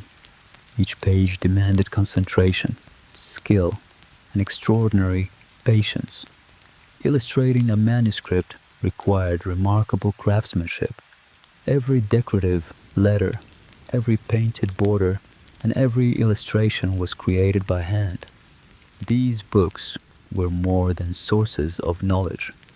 They were works of art in their own right. Because producing books required so much labor, they remained precious possessions. Many ordinary people would never own a manuscript. Libraries, monasteries, and wealthy patrons carefully protected the collections they possessed. The printing press gradually changed that balance. Books did not become inexpensive overnight, but they could now be produced more efficiently than ever before. What once required months of careful copying could increasingly be reproduced in far greater numbers. The handwritten manuscript did not disappear immediately. For many years, handwritten and printed books existed side by side.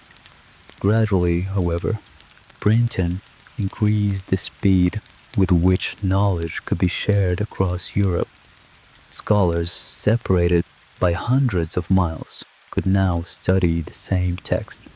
Shared knowledge became easier to compare, discuss, and preserve. Errors that once multiplied through repeated copying could often be reduced through more consistent editions. The effects reached far beyond universities. Printed religious writings, practical manuals, maps, and commercial guides slowly became more available. Knowledge no longer traveled only through spoken words or handwritten pages. Europe was becoming connected in a new way. Roads and ships still carried people and goods, but printed words carried ideas farther than ever before. The spread of knowledge would help shape the centuries ahead, opening the door to discoveries that few people of the medieval world could have imagined. At the same time that printed books spread across Europe, another movement was reshaping intellectual life. Today, we know it as the Renaissance, a word meaning rebirth. It reflected a renewed interest in the literature, philosophy, history, and art of ancient Greece and Rome. Across Europe, scholars searched monastery libraries for forgotten manuscripts. Many of the classical works that inspired Renaissance thinkers had survived because medieval monks had copied and preserved them through generations of careful work. Artists experimented with anatomy, proportion, and perspective, seeking greater realism than earlier generations. They looked to the ancient world for inspiration while developing techniques that would transform European art for centuries. Architects also drew inspiration from classical buildings while developing new ideas of their own. This was not a rejection of everything medieval. Instead, it represented a gradual evolution that combined inherited knowledge with fresh creativity. The Renaissance did not appear from nowhere. Medieval universities, monasteries, and scholars had preserved countless works that later generations could study. In many ways, the Renaissance built upon foundations laid during the Middle Ages. Few people symbolized this spirit of curiosity more than Leonardo da Vinci. Painter, engineer, inventor, and anatomist, his notebooks reveal a mind fascinated by nearly every aspect of the natural world. Some of Leonardo's ideas anticipated technologies that would not become practical for centuries. Yet even his extraordinary imagination grew from traditions of craftsmanship, mathematics, and observation inherited from those who came before him. While scholars rediscovered ancient knowledge, sailors explored unfamiliar seas. Better ships, improved charts, and more refined navigation encouraged longer voyages.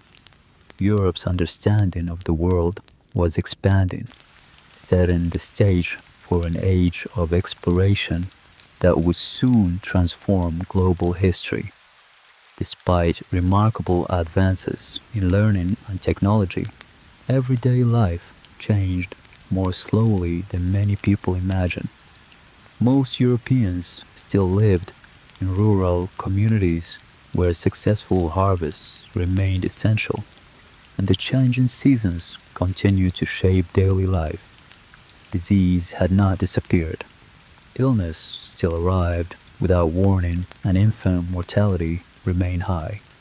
Families continued to depend on physicians, traditional remedies, and faith, often turning to all three at the same time. The pace of change differed dramatically depending on where someone lived. A merchant in Venice experienced a very different world from a shepherd in the Scottish Highlands. Europe was never a single uniform society. It was a mosaic of languages, kingdoms, customs, and local traditions.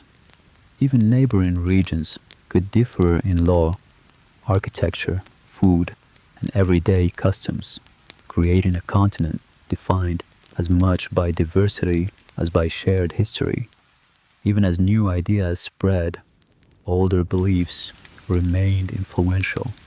Astrology continued to attract attention in many royal courts, while people still searched for miraculous cures and explanations for events they did not fully understand. The relationship between religion and knowledge was often more complex than modern stereotypes suggest. Many scholars, physicians, and natural philosophers were themselves deeply religious, and monasteries continued to preserve libraries and support learning. At the same time, disagreements about authority and interpretation continued to emerge. Universities became places where difficult questions could be explored, setting the stage for profound religious and intellectual changes in the centuries that followed. The transformation from the medieval world to the early modern age was neither sudden nor complete. Old traditions continued alongside new discoveries, and Europe entered a period where continuity and change existed together, shaping the future one generation at a time. Our journey has explored a world often remembered through extremes. Magnificent cathedrals stood beside forgotten villages. Deadly epidemics reshaped entire generations. Powerful rulers made history, while ordinary families quietly struggled to survive one season at a time. Perhaps the greatest secret of medieval Europe was never hidden inside castles or royal courts. They lived in ordinary homes where parents worried whether the harvest would last through winter, and where every successful season meant another year of hope. History remembers kings, but civilizations are built by countless unnamed people. Apprentices learn trades from patient masters, passing practical knowledge from one generation to the next. Their work helped shape the towns and cities that still stand today. A monk patiently copied manuscripts without knowing that his careful handwriting would preserve knowledge for centuries. Each page became a bridge between the ancient world and future generations, carrying ideas far beyond the lifetime of the person who wrote them. A physician used every remedy he understood, even though the true causes of disease remained unknown. His knowledge was limited by the science of his time, but his determination to help reflected a deeply human desire that has never changed. A child listened to stories beside the fire while the wind moved through the trees outside. Those stories carried memories, fears, and hopes from one generation to another, reminding us that history survives not only in books, but also in the voices of ordinary people. The Middle Ages were neither an age of endless darkness nor an age of perfect heroes. They were a profoundly human age, filled with courage and fear, curiosity and misunderstanding, cruelty and compassion. Like every chapter of history, they reflected the complexity of the people who lived through them. The stones of medieval Europe still stand. Its castles continue to overlook rivers that never stop flowing. Its cathedrals still catch the morning light, and its manuscripts remain preserved in quiet archives. They do not speak with certainty, they speak in fragments. From those fragments, history continues to tell its story.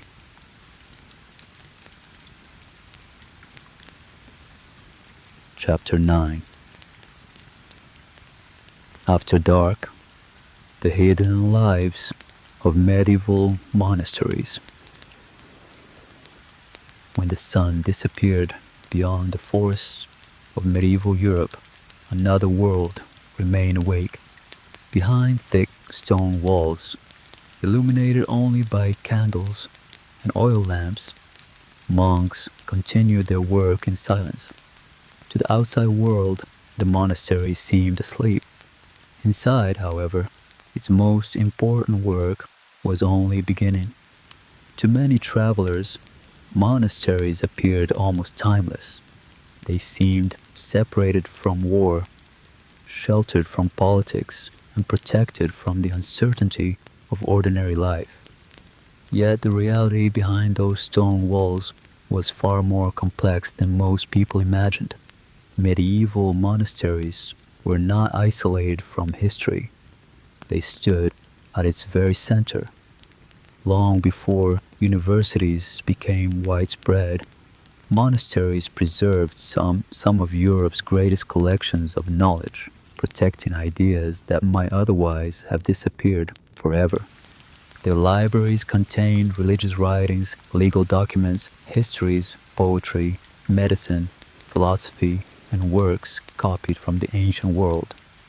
Every manuscript represented hundreds of hours of careful labor, preserving generations of accumulated knowledge. Each manuscript demanded extraordinary patience. A single mistake could force an entire page to be rewritten. Every sentence required absolute concentration because each completed book might become the only surviving copy of that knowledge. Some books became so valuable that they were secured with iron chains to prevent theft. Losing a single manuscript could mean losing knowledge that existed nowhere else. Protecting books meant protecting the memory of entire generations. Inside the scriptorium, silence was interrupted only by the scratching of quills across parchment. Ink was carefully prepared. Pigments were mixed by hand, and every decorative letter reflected years of practice and extraordinary craftsmanship.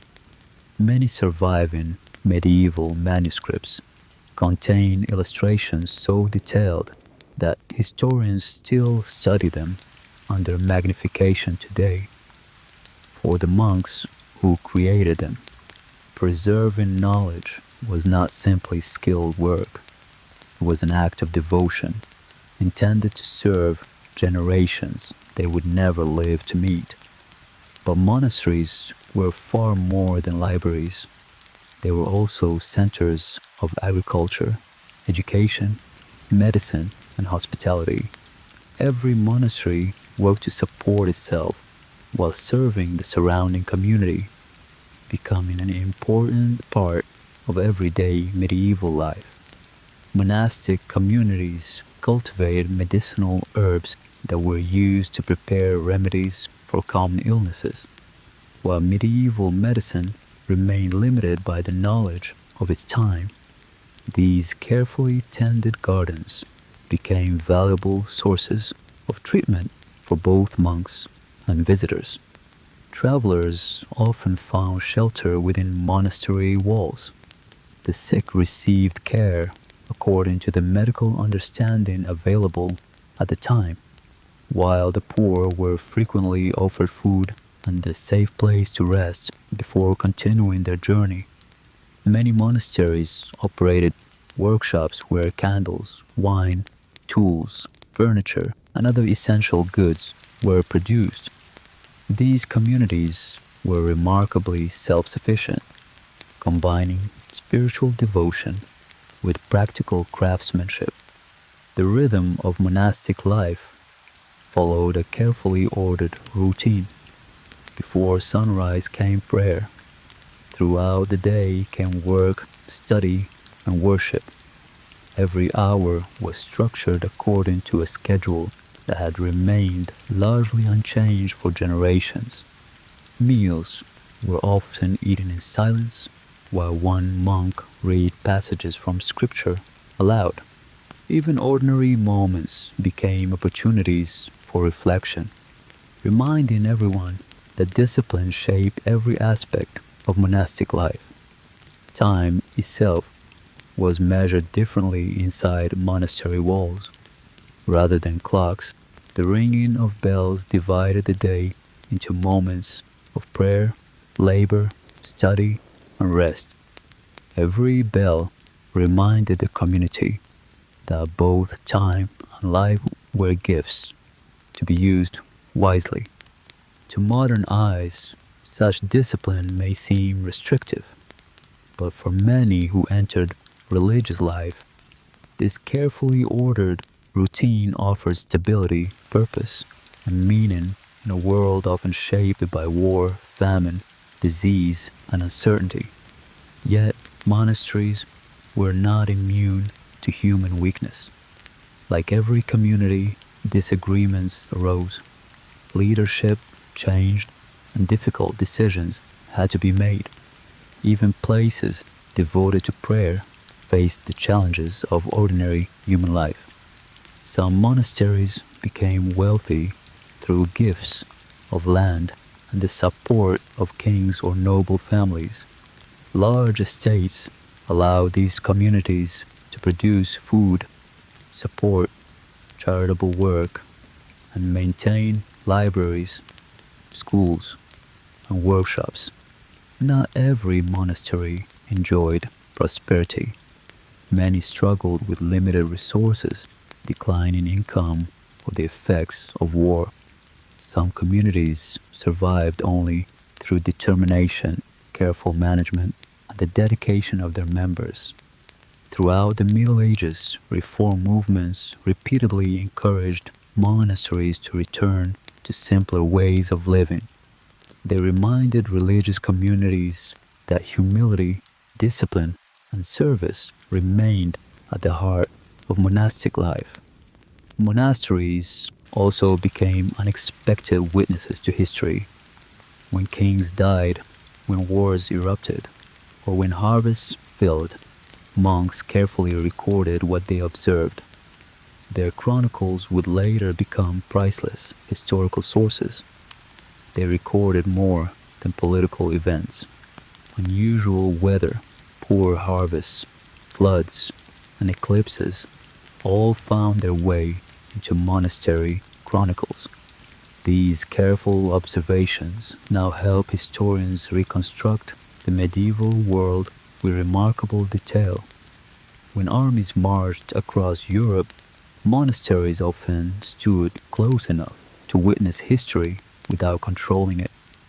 Anonymous monks quietly recorded events that powerful rulers themselves sometimes failed to preserve. The monks who wrote these chronicles could never have imagined that historians centuries later would depend on their careful observations. Thanks to their patience, countless ordinary moments survived long after the people who witnessed them were gone. Not every monastery survived the passing centuries. Some were destroyed during wars. Others slowly declined because of economic hardship or change in political conditions. Time itself eventually reduced many once thriving communities to silent ruins. Visitors walking among these ruins today often describe an unusual silence. Stone arches now open toward the sky. Grass grows where generations once walked in prayer, and empty cloisters echo only with the sound of the wind.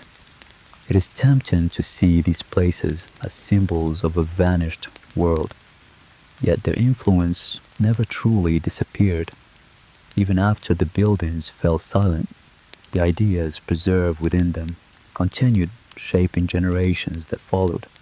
Many universities trace part of their intellectual heritage to the scholarship preserved inside medieval monasteries. The careful work of monks helped ensure that countless texts survived long enough to educate future generations. Countless historical works remain with us because generations of anonymous scribes patiently copied them by hand. Their dedication formed one of the essential bridges connecting the ancient world to the modern one.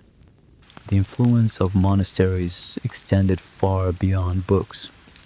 Architectural techniques developed within these communities shaped churches, cathedrals, and other great buildings that continue to define Europe's historic landscape. Perhaps the quietest achievement of medieval monasteries was not created by kings or generals. It came from ordinary people who believed that patient work, repeated day after day, could preserve knowledge, compassion, and faith for generations. They would never meet. Because of their quiet dedication, voices from 1,000 years ago can still be heard today. They survive in handwritten manuscripts, in the ruins of ancient monasteries, and in the knowledge passed from one generation to the next. Their words reach us softly, imperfectly, but never entirely lost.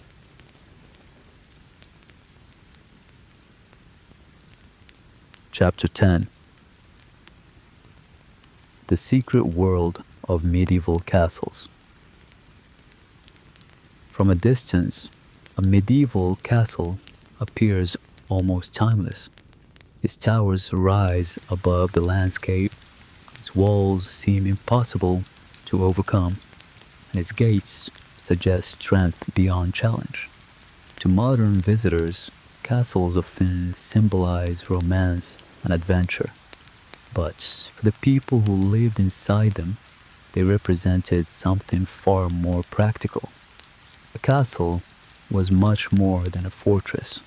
It served as a home, a military stronghold, an administrative center, a court of law, a prison, and a place where hundreds of people lived and worked together.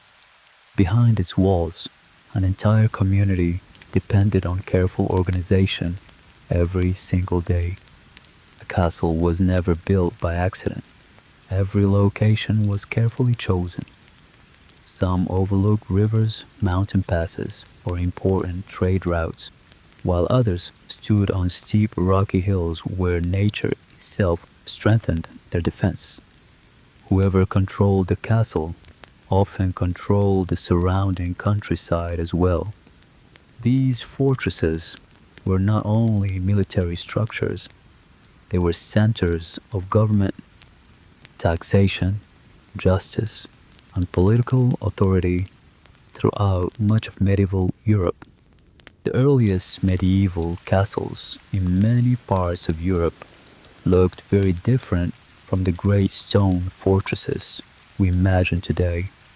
Following the Norman conquest of England in 1066, hundreds of motte and bailey castles appeared, built quickly to establish authority over newly conquered lands.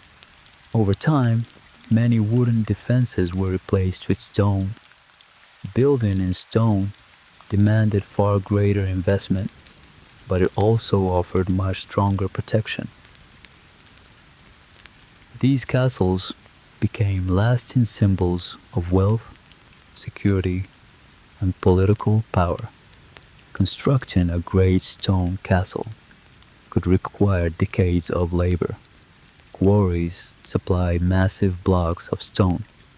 Carpenters raised towering scaffolding. Blacksmiths forged tools, and master masons carefully shaped every stone with extraordinary precision. Thousands of workers contributed to projects they might never see completed. Every wall represented years of effort, skill, and determination. The finished fortress stood not only as a military achievement, but also as a monument to generations of ordinary people whose names history rarely remembered. But even the strongest castle had a weakness. It had to eat. Behind imposing walls, daily survival depended on grain, salt, ale, firewood, fresh water, and livestock. Without these supplies, the fortress could quickly become a trap rather than a place of safety. This reality shaped every military campaign. An army did not always need to destroy a castle. Sometimes it only needed to wait. If supplies ran out inside the walls, even the thickest stone defenses would eventually lose their power. Inside the castle, life followed its own rhythm.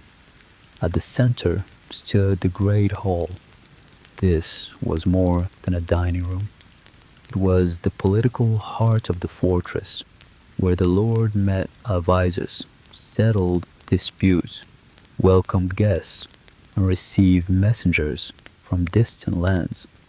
On important occasions, musicians filled the hall with music, while servants brought roasted meats, fresh bread, fish, vegetables, and wine.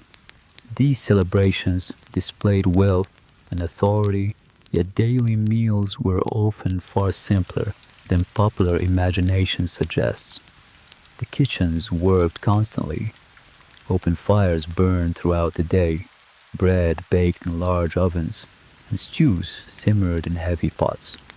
Salt preserved meat for winter, and every meal required careful planning because waste could not be afforded. Water was not always the preferred drink. In many places, ale was consumed regularly because the brewing process could make it safer than untreated water from uncertain sources. Access to clean water varied greatly from one castle to another. Above the kitchens and storage rooms lived the household. The lord and lady occupied the most comfortable chambers, yet even these would seem modest by modern standards. Fireplaces provided limited warmth, and glass windows remained expensive and uncommon for much of the medieval period. Privacy was limited. Many servants slept in shared spaces, and guards remained on duty throughout the night. A castle never truly slept. Someone always watched the walls because security remained a constant concern for everyone living within the fortress.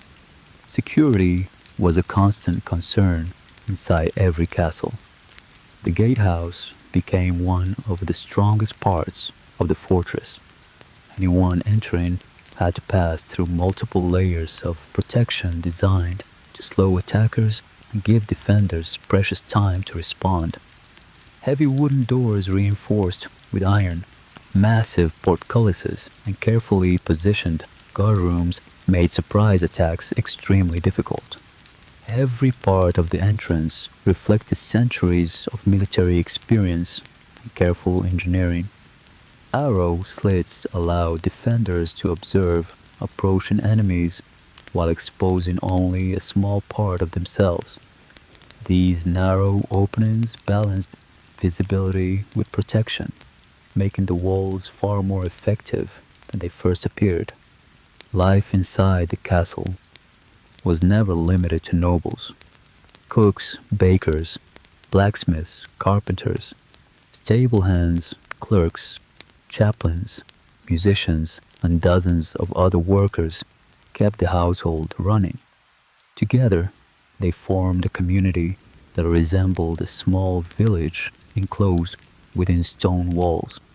Children also grew up inside these walls.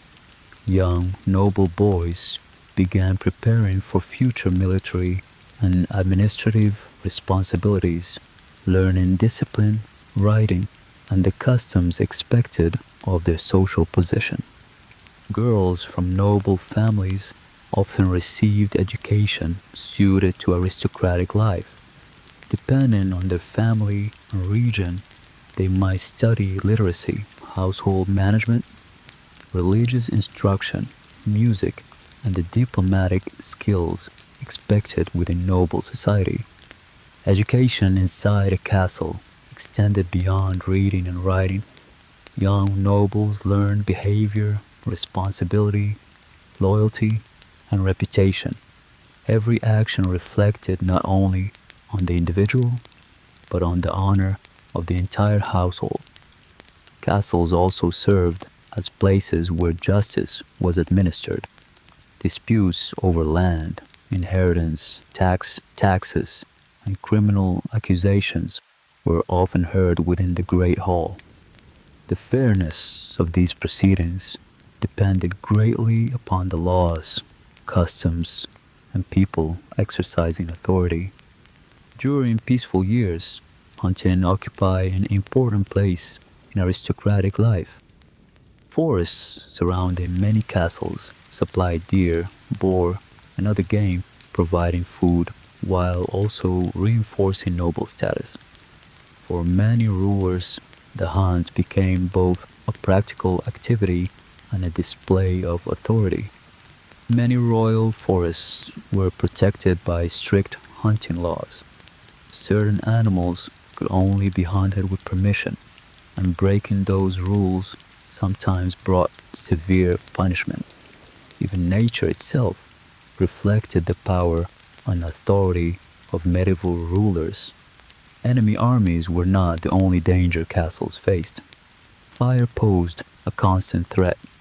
Wooden roofs, furniture, tapestries, and stored supplies could burn rapidly if flames spread beyond control, making every kitchen and candle a potential risk. Disease presented another serious challenge. During long sieges, crowded living conditions encouraged illness to spread more easily.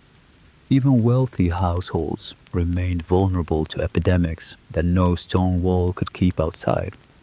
Popular stories often imagine castles filled with endless secret passages. The historical reality was more practical. Some fortresses contained concealed staircases, discreet postern gates, or hidden storage spaces designed for defense rather than adventure. As warfare evolved, castle architecture changed as well. Walls grew thicker, towers became round instead of square in many regions, and gatehouses expanded. Military engineers constantly adapted their designs to meet new threats. Eventually, another invention transformed the balance between attack and defense.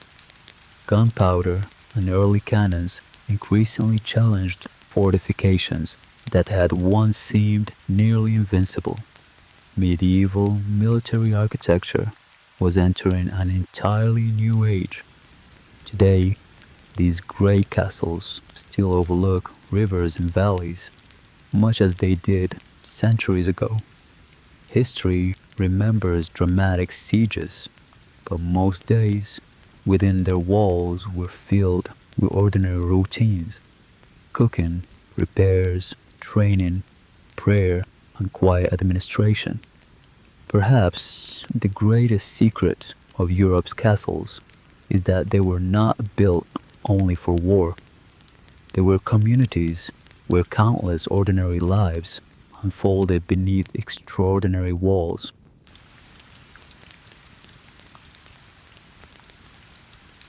Chapter 11: Crime, Punishment, and Medieval Justice. Few words create stronger images of the medieval world than justice. A crowded town square, a stern judge, and a prisoner awaiting a verdict have become familiar symbols of the Middle Ages. Yet the historical reality behind those images was far more complex than legend often suggests. Medieval Europe did not possess a single legal system. Justice differed from one kingdom to another, from one town to the next, and sometimes even between neighboring villages. The law depended greatly upon local custom and those who exercised authority. Some disputes were heard before royal judges, others were settled by local lords, while certain matters fell under the authority of church courts. The outcome often depended not only on the alleged offense, but also on where it occurred and who held legal authority. Most legal conflicts were not dramatic crimes.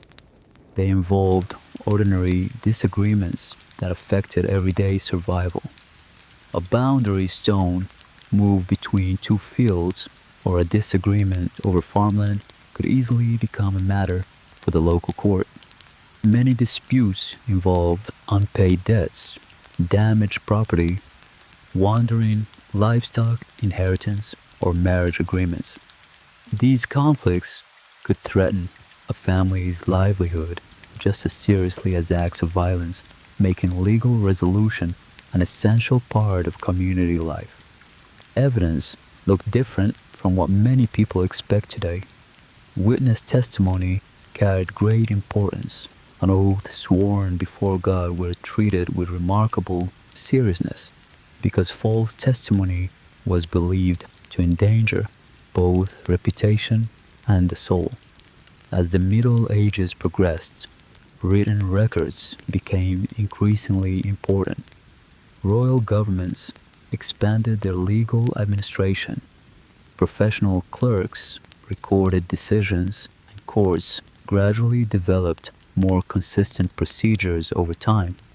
None of these developments guaranteed perfect justice. People could still lie, witnesses could misunderstand events, and powerful individuals sometimes influenced the outcome. Yet medieval courts were far more organized than many popular myths suggest, evolving steadily across the centuries. One of the most enduring myths about medieval justice concerns trial by ordeal. According to popular imagination, an accused person might carry hot iron or undergo another dangerous test with the outcome believed to reflect divine judgment. Such practices did exist in parts of medieval Europe, but they were neither universal nor permanent. In 1215, the Fourth Lateran Council prohibited clergy from participating in ordeals. This decision contributed to the gradual decline of these practices in many regions, encouraging courts to rely more heavily on testimony, written records, and formal legal procedures. History often compresses centuries into a single image. In reality, medieval justice changed over time. Older methods gradually gave way to more structured legal systems in which documents, witness statements, and written records became increasingly important. Another common misconception is that imprisonment served as the primary punishment for crime. In fact, medieval prisons often held people only while they awaited trial or sentencing. Maintaining long-term prisoners demanded resources that many authorities simply did not possess. Instead of lengthy imprisonment, courts frequently imposed fines, compensation to victims, confiscation of property, public humiliation, exile, or in the most serious cases, corporal or capital punishment. The goal was often to restore order, as well as enforce the law. Public punishments served a purpose beyond the individual offender. Authorities hoped they would discourage future crimes by making the consequences visible to the wider community. Whether they always achieved that goal remains impossible to measure. Theft remained one of the most common offenses, especially during periods of hardship. Not every thief resembled the villains of legend. Some stole because they faced hunger and desperation, while others sought profit through crime. Circumstances often influenced how judges viewed each case. Violence appeared in many forms, from market disputes and family conflicts to disagreements over land and political rivalry. Not every death was judged as murder.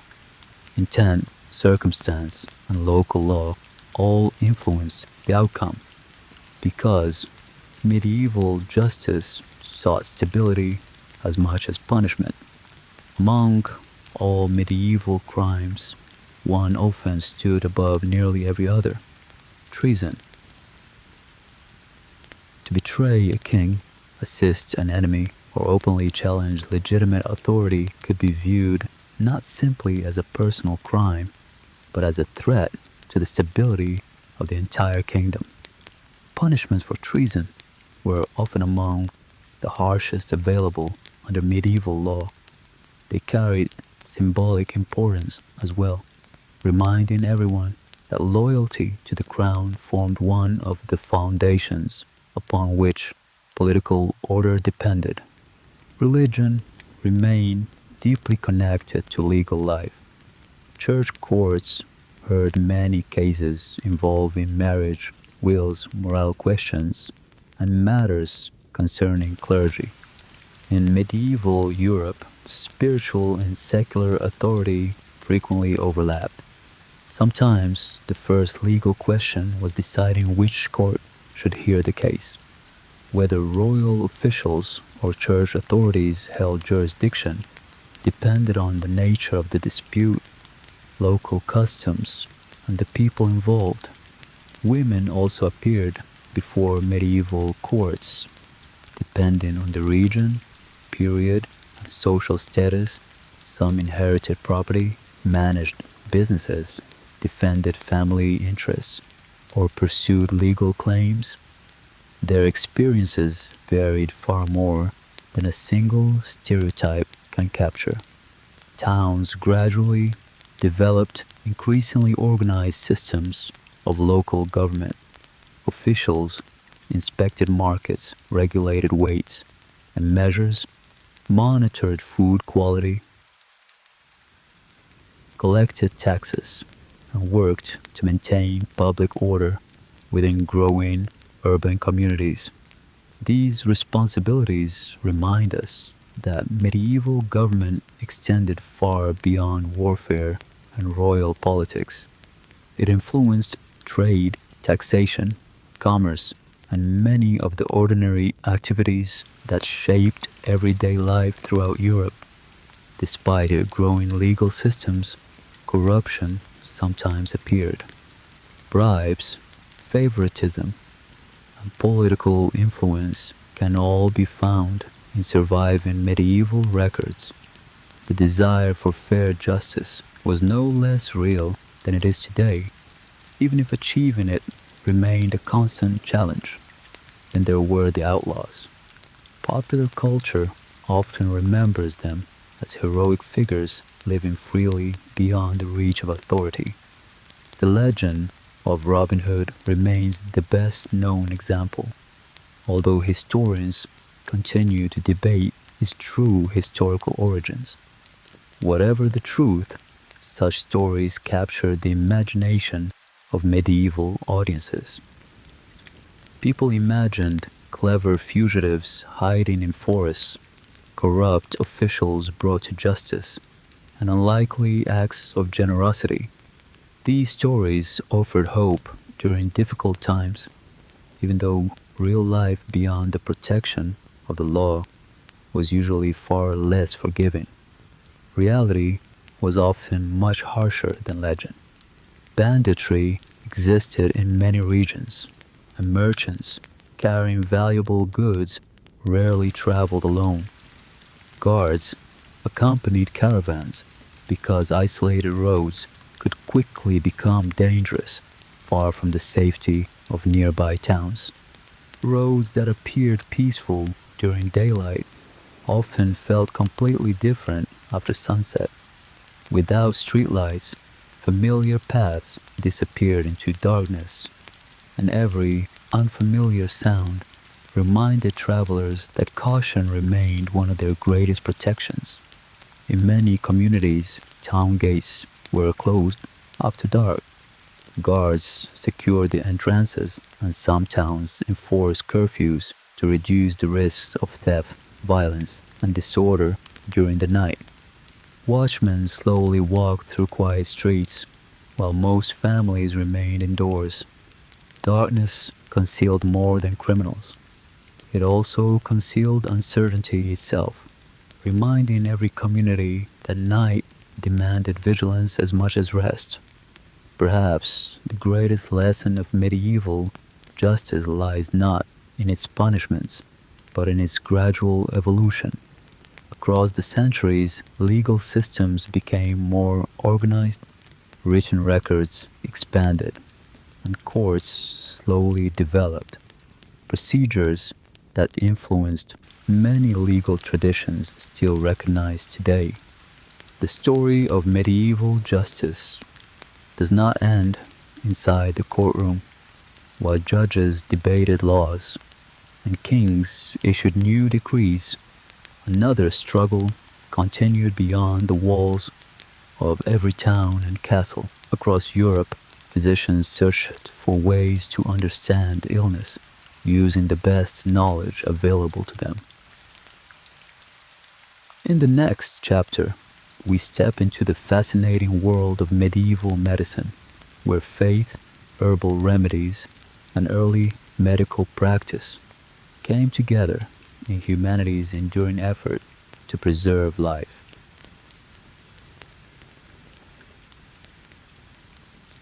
Chapter 12. Medicine, Disease, and the Medieval Mind. Illness arrives without invitation. It ignores wealth, ambition, and the plans people make for tomorrow. For those living in medieval Europe, sickness was not an unusual interruption to life. It remained one of life's constant companions, capable of changing a family's future in only a matter of days. A fever appearing in the evening might disappear within days, or it might become the beginning of a family's deepest grief. The greatest challenge was not simply disease itself, but the uncertainty that surrounded every illness. No one understood bacteria.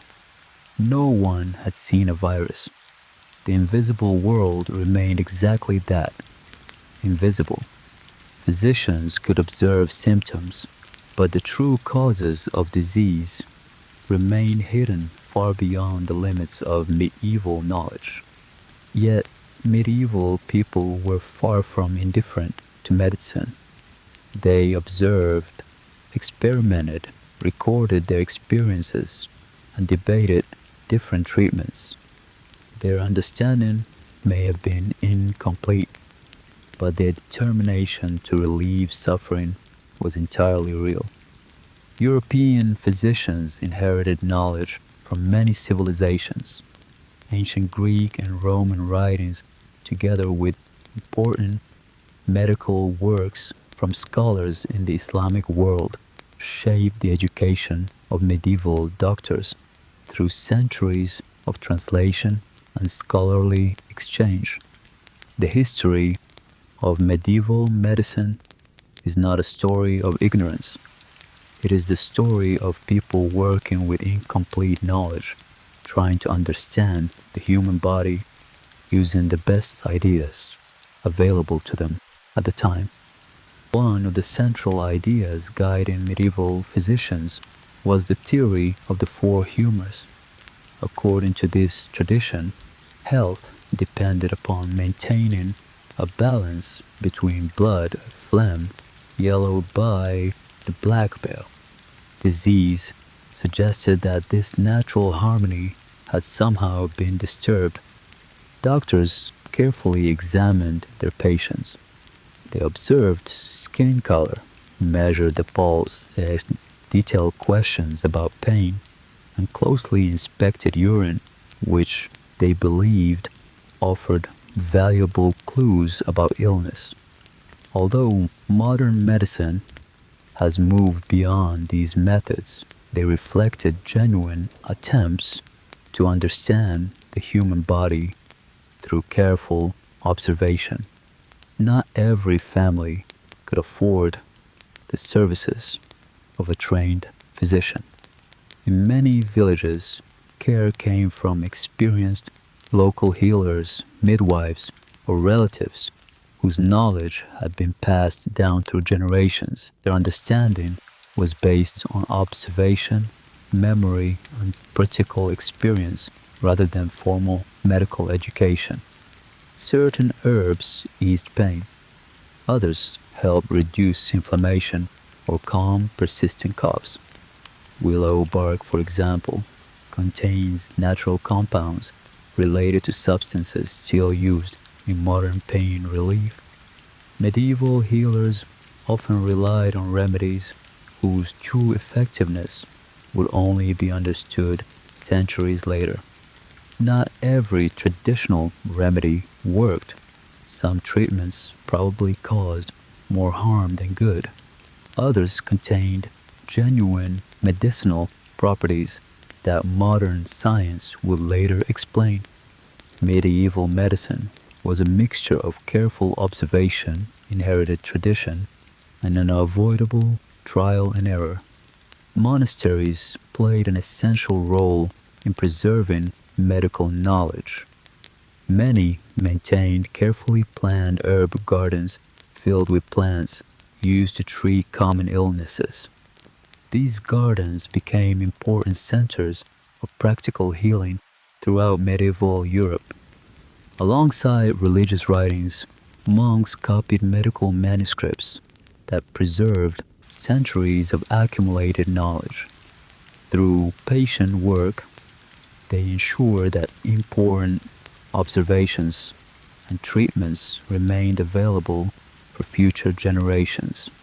Many monasteries also cared for the sick.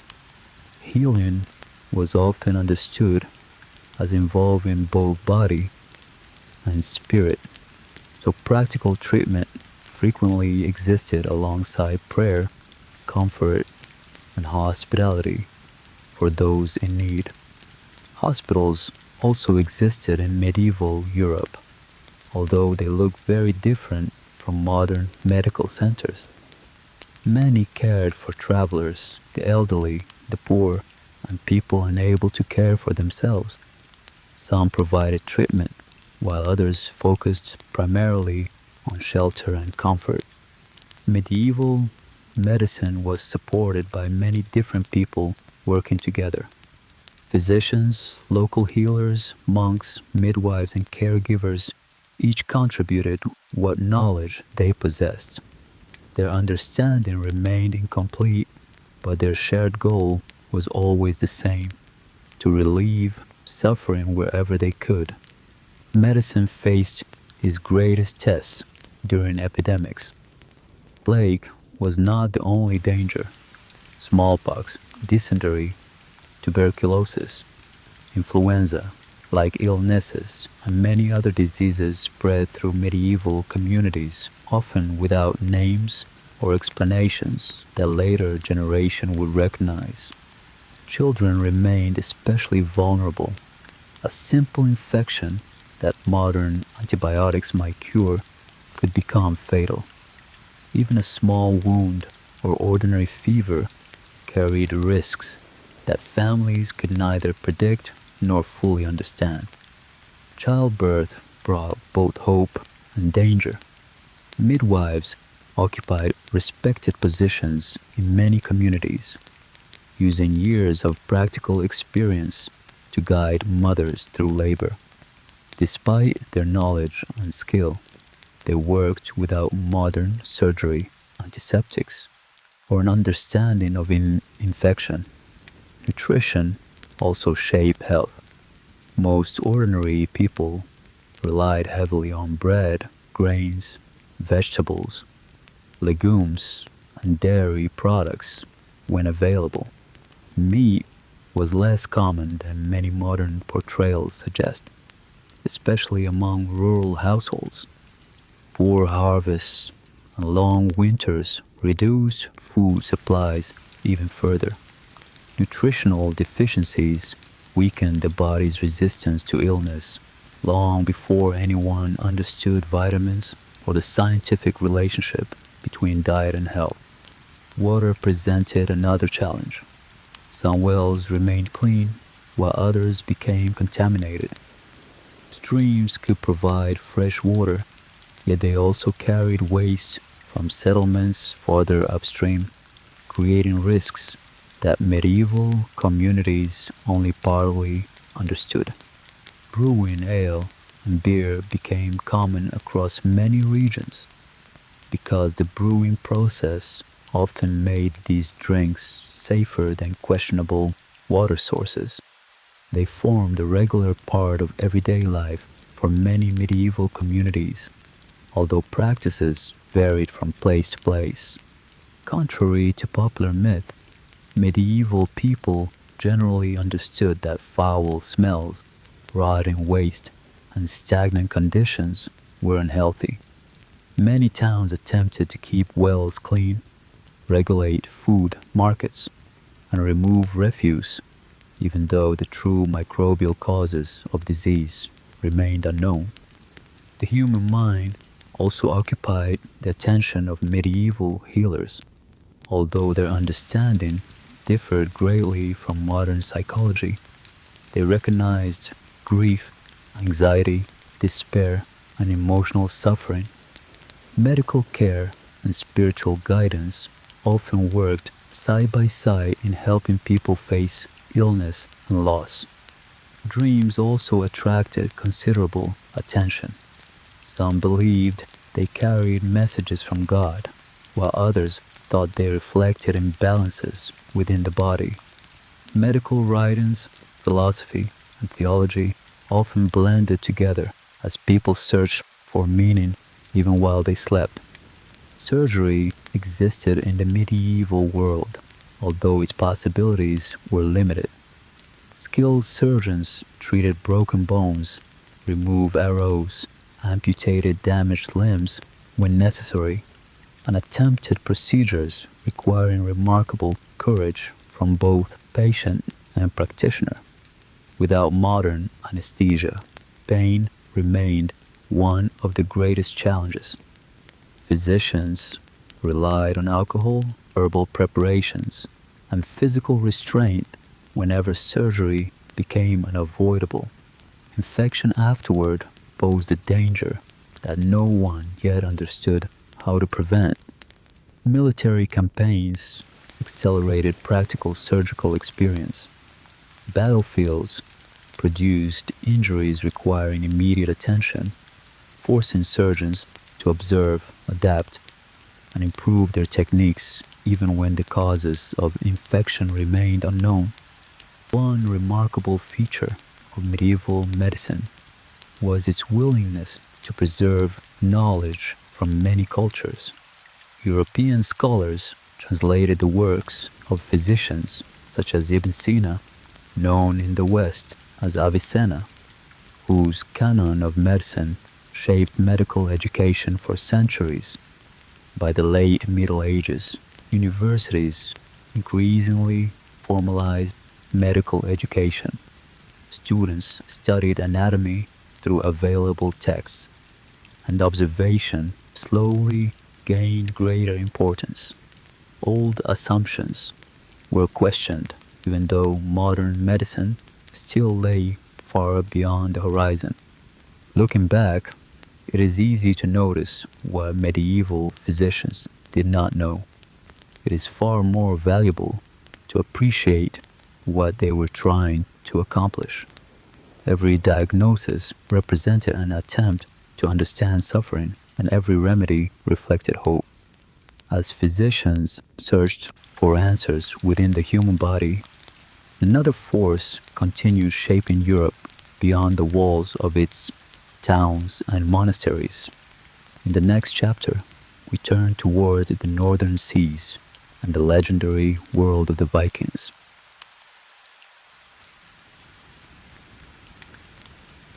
Chapter 13. The Vikings, between legend and history. The first warning was often the horizon. A fisherman returning to shore, a merchant unloading cargo, or a monk tending fields near the coast would notice unfamiliar sails emerging through the morning mist. At first, they seemed distant and harmless. Then, the realization spread. Strangers were coming. Whether the newcomers arrived as traders or raiders was not always immediately clear. Their long, narrow ships crossed the sea with remarkable speed, carrying people whose reputation would soon become one of the most famous in medieval history. For generations, the word Viking has become almost synonymous with fear. Popular imagination often portrays towering warriors wearing horned helmets, yet the famous horned helmet is almost certainly a myth, unsupported by convincing archaeological evidence. Reality was less theatrical and far more interesting. Viking warriors wore practical equipment designed for survival in battle rather than dramatic display. Archaeology paints a picture very different from the popular myths created centuries later. The Viking Age is generally dated from the late 8th century to the middle of the 11th century. Its traditional beginning is often linked to the raid on the monastery of Lindisfarne in northeastern England in the year 793. Contemporary writers describe the attack with horror. Lindisfarne had long been regarded as a sacred place, rich in valuable treasures, yet protected by only limited defenses. For those who witnessed its destruction, the event seemed almost unimaginable. Yet, for the Scandinavians who crossed the North Sea, these voyages formed part of a much broader pattern of exploration, trade, settlement, and opportunity. Not every expedition ended in violence, and many sought prosperity through peaceful exchange. The people we now call Vikings came primarily from what are today Denmark, Norway, and Sweden. They did not think of themselves as belonging to a single nation. Their societies consisted of many independent communities, each pursuing his own ambitions through trade, settlement, diplomacy, or warfare. The foundation of Viking expansion was not simply courage, it was engineering. Their longships represented one of the greatest technological achievements of the medieval world, allowing Scandinavian sailors to travel farther than many of their contemporaries believed possible. The shallow draft of the longship allowed it to cross open seas while also navigating narrow rivers that larger vessels could never enter. This remarkable flexibility gave Viking expeditions extraordinary reach across Europe. When necessary, Viking crews could even carry their ships across short stretches of land between waterways. This ability opened travel routes unavailable to most other medieval sailors and greatly expanded the distance they could cover. Within only a few centuries, Scandinavian sailors reached the British Isles, Iceland, Greenland, the rivers of Eastern Europe, and even the Byzantine Empire. Few medieval societies traveled so widely or connected such distant parts of the world. To many coastal communities, Viking raids brought destruction. Monasteries often became attractive targets because they contained valuable objects made of gold and silver while possessing only limited military protection.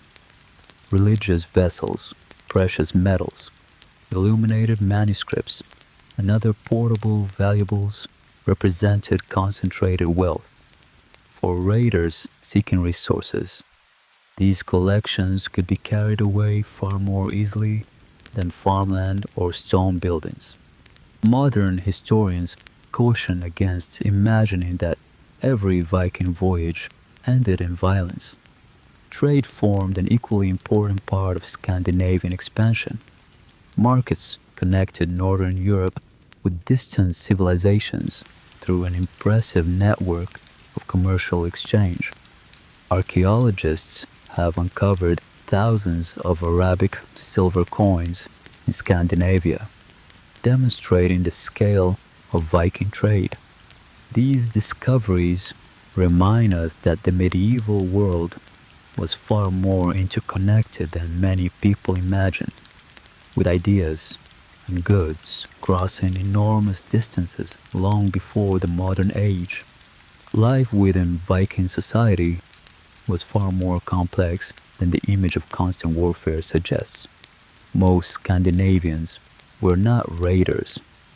They were farmers, fishermen, craftsmen, and merchants whose daily survival depended on careful planning and hard work throughout the changing seasons. Long winters demanded careful preparation.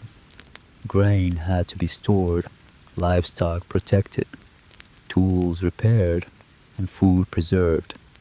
Much like farming communities elsewhere in medieval Europe, Viking families spent most of their lives preparing for the next season rather than the next battle.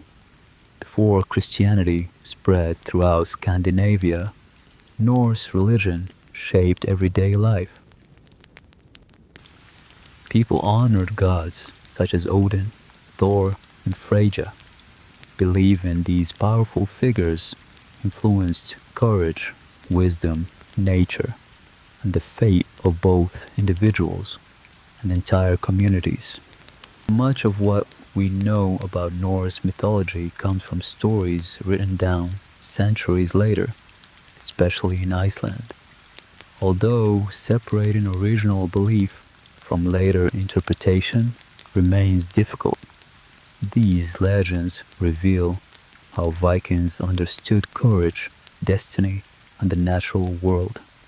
Unlike many other mythological traditions, Norse belief taught that even the gods would one day face a final battle, known as Ragnarok.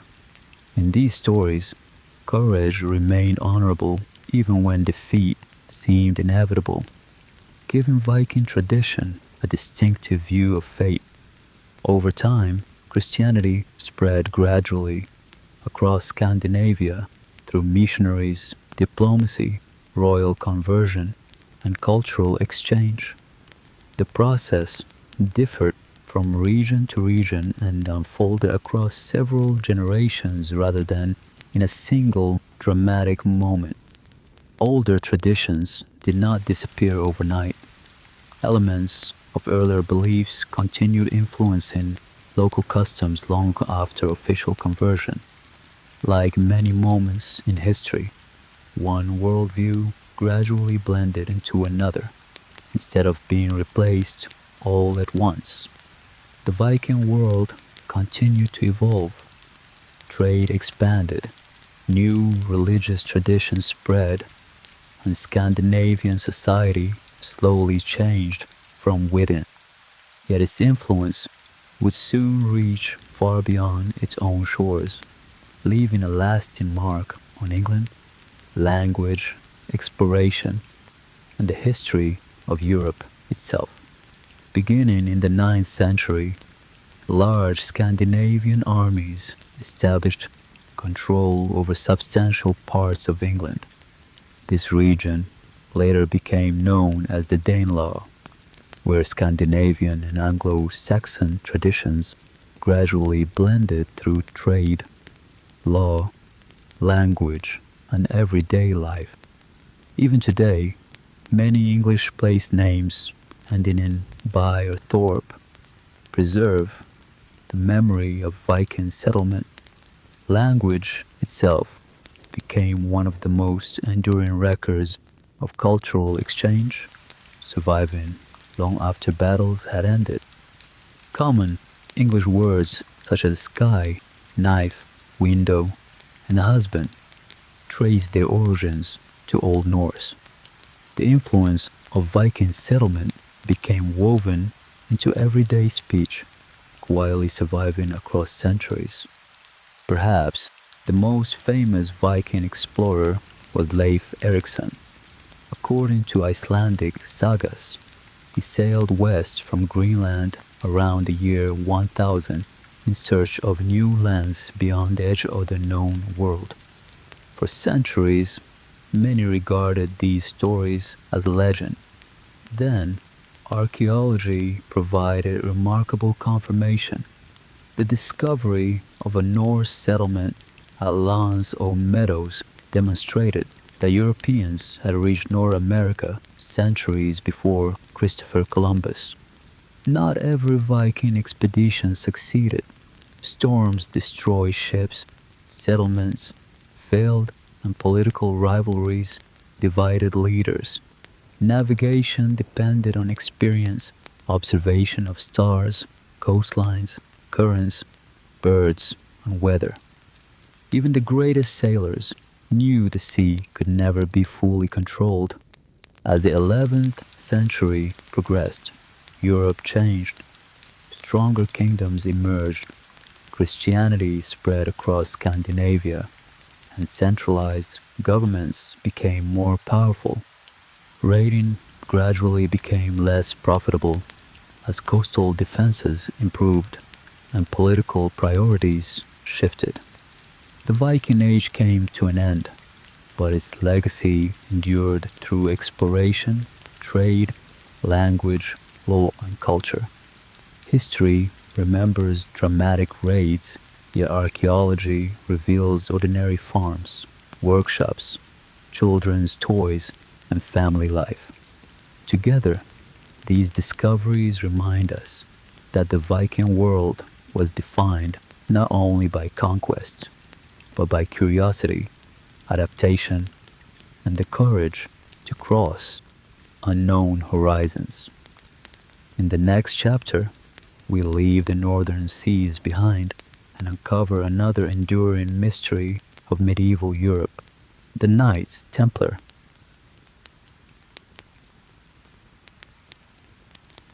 Chapter 14. The Knights Templar, between history and legend. Few names from the medieval world have inspired more speculation than the Knights Templar. To some, they were fearless warriors. To others, guardians of unimaginable secrets. Across the centuries, their reputation has grown into one of history's greatest mysteries. Hidden treasures, secret rituals, lost relics, unshanned codes, the Holy Grail, the Ark of the Covenant. These stories have become so familiar that separating history from legend is no simple task. Yet the documented past tells a story just as remarkable. The historical order was founded around the year 1119. His beginnings were surprisingly modest. Only a small group of knights, a difficult mission, and an uncertain future. Nothing suggested that this brotherhood would one day become one of medieval Europe's most influential institutions. After the First Crusade captured Jerusalem, thousands of Christian pilgrims journeyed across dangerous roads to visit places they considered sacred. Many never reached their destination. Bandits, harsh terrain, and political instability turned every journey into a serious risk. The founders of the order believed they had a clear purpose: to protect vulnerable travelers. They combined two identities that seemed almost impossible to unite. They lived as monks, yet they also prepared themselves to fight whenever duty demanded. Like other religious orders, the Templars took vows of poverty, chastity, and obedience. Daily prayer shaped their routine, reminding every member that their military responsibilities existed alongside a disciplined spiritual life. Unlike monks who spend their lives entirely within monasteries, the Templars trained constantly for war. They defended fortresses, escorted pilgrims, and fought in military campaigns, balancing devotion with the demanding realities of life on the frontier. Their white mantles, marked by a distinctive red cross, became one of the most recognizable symbols of the crusading world. Membership demanded discipline, humility, and unwavering commitment. Although history would later surround them with legend. Their original ideals emphasized service, sacrifice, and faith above personal glory. Life inside the order followed strict discipline. Meals were simple, luxury was discouraged, and daily routines were carefully organized around prayer, work, and military preparation. The Templars sought to live with humility rather than personal wealth. The original regulations of the order were strongly influenced by Bernard of Clairvaux. His guidance emphasized discipline, obedience, and modest living, encouraging the Templars to value service above personal ambition. As the decades passed, support for the Templars grew rapidly. Kings donated land, noble families granted estates, and wealthy patrons contributed gifts. What had begun as a small military brotherhood gradually accumulated remarkable influence across Europe. Across the continent, the order established commanderies that managed farmland, collected rents, trained recruits, and supplied resources to the eastern Mediterranean. These estates became the foundation of the Templars' growing organization. The Templars developed an unusually sophisticated administrative system. Careful records were maintained, message traveled across great distances, and wealth could be managed with a level of organization that impressed many contemporaries. A traveler could deposit money in one location and later withdraw its value elsewhere through documented arrangements. While it would be inaccurate to describe the Templars as a modern bank, historians recognize that their financial practices were unusually advanced for their time. With growing influence came growing suspicion. In many matters, the Templars answered directly to the Pope rather than local rulers. Their independence protected the order, but it also unsettled powerful monarchs who preferred greater control within their own kingdoms. For nearly 2 centuries, the order continued to expand. Templars defended important fortresses, escorted travelers, and built an international network unlike almost anything medieval Europe had seen before. Yet the greater their success became, the greater the political risks they would eventually face. The Templars constructed some of the strongest fortifications in the eastern Mediterranean. Castles such as Seft demonstrated advanced military engineering, serving as defensive strongholds as well as centers of administration and supply. Life on the frontier was demanding. Summer heat, limited supplies, and constant uncertainty shaped everyday existence.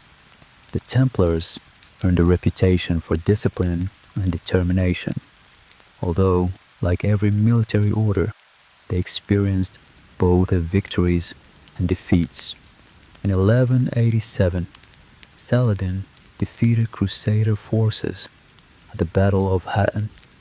The defeat marked one of the greatest turning points in the history of the Crusades, dramatically altering the balance of power across the Holy Land. Soon afterward, Jerusalem itself fell, although later Crusades briefly recovered some territory. The political landscape had changed permanently. The original mission that had inspired the Templars became increasingly difficult to sustain. In 1291, the city of Acre, the last major Crusader stronghold in the Holy Land, fell to Mamluk forces. With its loss, the Templars lost their principal base of operations and the political world they had been created to defend. Although the Crusader states had largely disappeared, the order remained wealthy. Its estates across Europe continued producing income, and its administrative network survived even after its original military purpose had become increasingly uncertain. To one ruler, that combination of wealth and independence presented both an opportunity and a challenge. King Philip IV of France faced serious financial difficulties while seeking greater authority over powerful institutions operating within his kingdom. On Friday, October 13th, 1307, royal officials launched a carefully coordinated operation. Across France, large numbers of Knights Templar were arrested on the same day. The accusations that followed would become one of the most controversial episodes in medieval history. The accusations brought against the Templars were extraordinary. They included heresy, idolatry, blasphemy, and immoral conduct. These charges shocked medieval Europe and quickly transformed one of its most respected military orders into an object of suspicion. Historical records show that many confessions were obtained after the use of torture, a practice permitted under certain legal circumstances in parts of medieval Europe, but recognized today as deeply unreliable. For this reason, many modern historians regard much of the evidence against the order as highly questionable. Pope Clement V found himself under enormous political pressure. Years of investigation and negotiation followed as the papacy struggled to balance legal responsibility with the demands of one of Europe's most powerful monarchs. In 1312, the Order of the Knights Templar was formally dissolved. Most of its documented lands and properties were transferred to the Knights Hospitaller, although the process differed from one kingdom to another. The order's final Grand Master, Jacques de Molay, continued to maintain his innocence. Even after years of imprisonment, he refused to accept the accusations that had brought the once powerful brotherhood to its end. In 1314, Jacques de Molay was executed in Paris. Later traditions claimed that he called upon God to judge those responsible for the order's destruction. Whether those exact words were spoken remains uncertain, but the story became one of the most enduring legends surrounding the Templars. The fall of the order gave rise to countless mysteries. Stories spread of hidden treasure, secret documents, and sacred relics. Yet despite centuries of speculation, no credible historical evidence had confirmed the existence of a vast hidden Templar fortune. The mystery has endured largely because unanswered questions invite imagination. Even without hidden treasure or legendary relics, the Knights Templar remain one of medieval Europe's most remarkable institutions. Their history reveals the complex relationship between faith, power, wealth, and politics. As the medieval world entered its final centuries, old institutions began to fade while new ideas reshaped Europe. In the next and final chapter, we step back across 1,000 years to ask what the Middle Ages truly left behind and why its legacy still surrounds us today.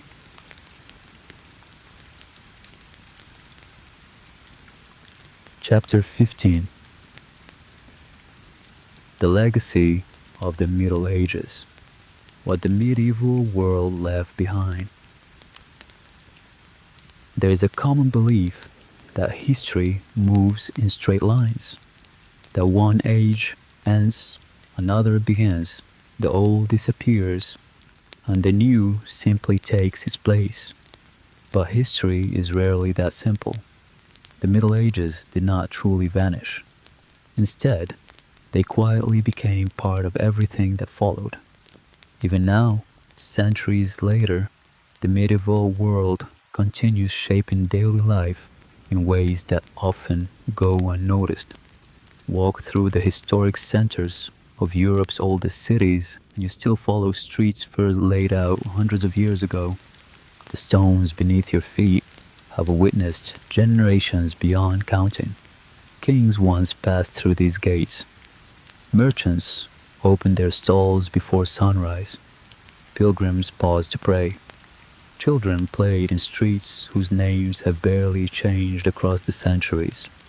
For many centuries, the Middle Ages carried an unfortunate reputation. Renaissance writers often describe the period as an age of decline between ancient Rome and their own time. Modern historians have become far more cautious, recognizing that such simple labels fail to capture the complexity of 1,000 years. The medieval world witnessed violence, famine, epidemics, and persecution. Yet it also established universities, preserved ancient knowledge, advanced engineering, and inspired extraordinary creativity. History rarely fits comfortably into simple categories. One of the greatest achievements of the Middle Ages was education.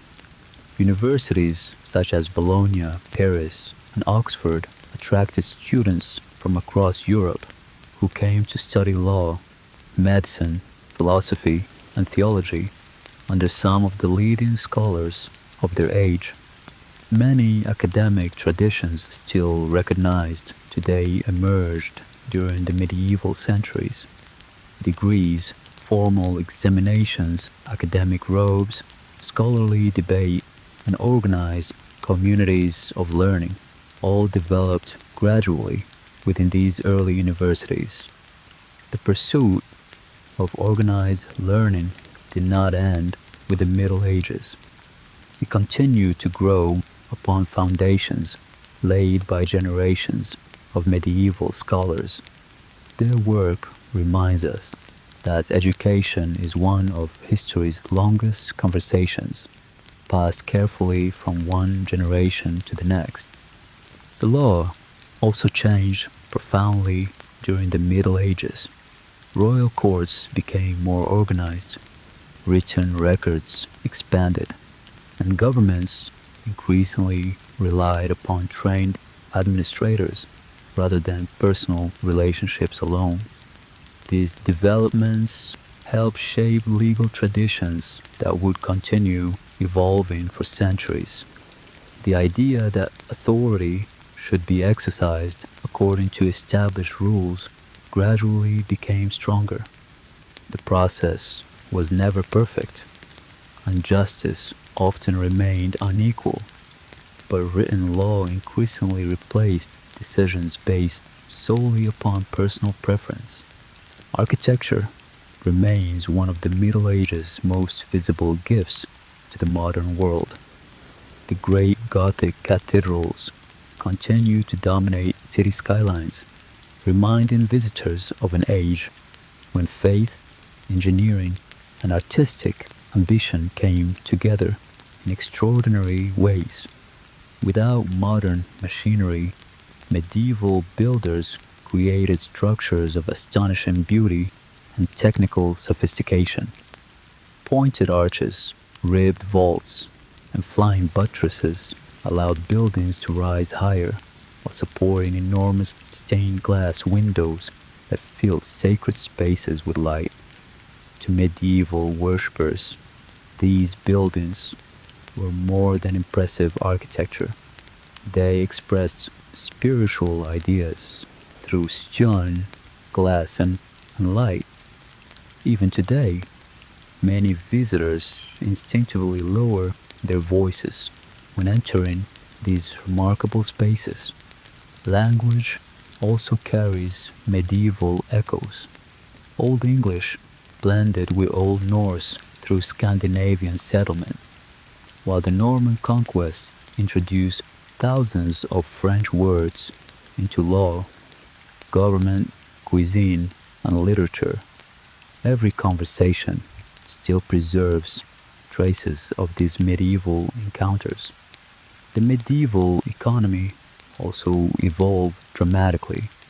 Market towns expanded, guilds organized skilled crafts, and merchants developed increasingly sophisticated methods of trade, accounting, and finance. Many foundations of later commercial life emerged gradually during these centuries. Time itself began to change. Church bells had long regulated daily routines, but the spread of mechanical clocks during the late Middle Ages allowed people to measure hours with increasing precision. Technology gradually transformed not only work but also the way society experienced time itself. Perhaps the most remarkable legacy of the medieval world lies in knowledge itself.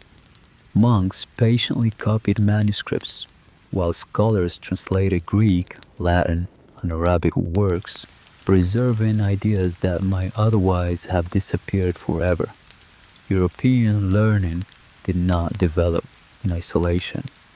It grew through exchange with the Byzantine Empire, the Islamic world, and many local traditions. History advances not only through invention, but through ideas crossing borders from one civilization to another. Medicine offers another lasting example. Medieval physicians lacked modern scientific knowledge, yet they carefully observed patients, preserved classical learning, and gradually built traditions that contributed to the long development of healthcare. Progress rarely appears in sudden leaps. Instead, it accumulates through generations willing to preserve knowledge, question old assumptions, and improve upon what came before. Every age builds upon the work of those who preceded it. The medieval world also left behind more difficult inheritances. Religious persecution, social inequality, violence, and fear shaped many lives. Studying history honestly requires acknowledging both remarkable achievements and painful suffering without allowing either to erase the other. There is another lesson hidden within the Middle Ages. People living 1,000 years ago rarely believed they occupied a mysterious chapter of history. They simply woke before sunrise, prepared meals, raised children, and worried about tomorrow much as we do today. The mason, lifting another stone onto a cathedral wall, never imagined that visitors centuries later would admire his work. The monk, copying a manuscript, could not know students will one day study it in distant libraries. History is built by people who seldom recognize its importance while they are living it. Perhaps that is why the medieval world still feels so familiar. Its technologies were different, its explanations were different, its institutions were different, yet human nature remained much the same. People searched for meaning, security, belonging, and hope for a better tomorrow. The Middle Ages remind us that civilization is never finished. Every generation inherits the work of those who came before, preserves some parts, changes others, and leaves new questions for those who follow. That chain has never truly been broken. Long after castles ceased to dominate warfare, they remained part of Europe's landscape. Many became homes, museums, or historical landmarks.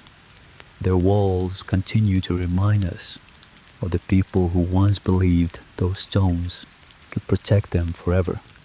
Many monasteries eventually grew quiet, yet their influence never disappeared. Their libraries preserved knowledge, their schools educated generations, and their careful work continues to shape historical understanding even today. The bells still ring, the cathedrals still catch the morning light, their voices connect the present with centuries of human experience, reminding us that history continues to live within the places we often pass without noticing. The manuscripts still whisper from library shelves. Every page preserves a fragment of a life once lived, a question once asked, or an idea once carefully recorded for people the writer would never meet.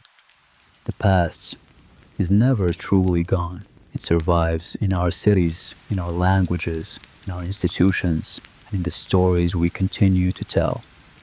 Every generation inherits far more than it realizes from those who came before. If we listen carefully enough, history reminds us that it is not only about those who lived before us, it is also about what we choose to carry forward. The choices made centuries ago continue shaping the world we inhabit today. Thank you for joining this journey across 1,000 years of medieval Europe, from forgotten villages to royal courts, from plague to prosperity, and from myth to evidence. The shadows of the Middle Ages remain with us still, not to frighten us, but to help us better understand the world we have inherited. The stones still stand, the bells still ring, and history continues to speak to anyone willing to listen. As our journey through history comes to a close, let your mind drift further into a deep, restful slumber. If you found peace in tonight's story, you can gently subscribe to join us again. Until next time, rest well and sweet dreams.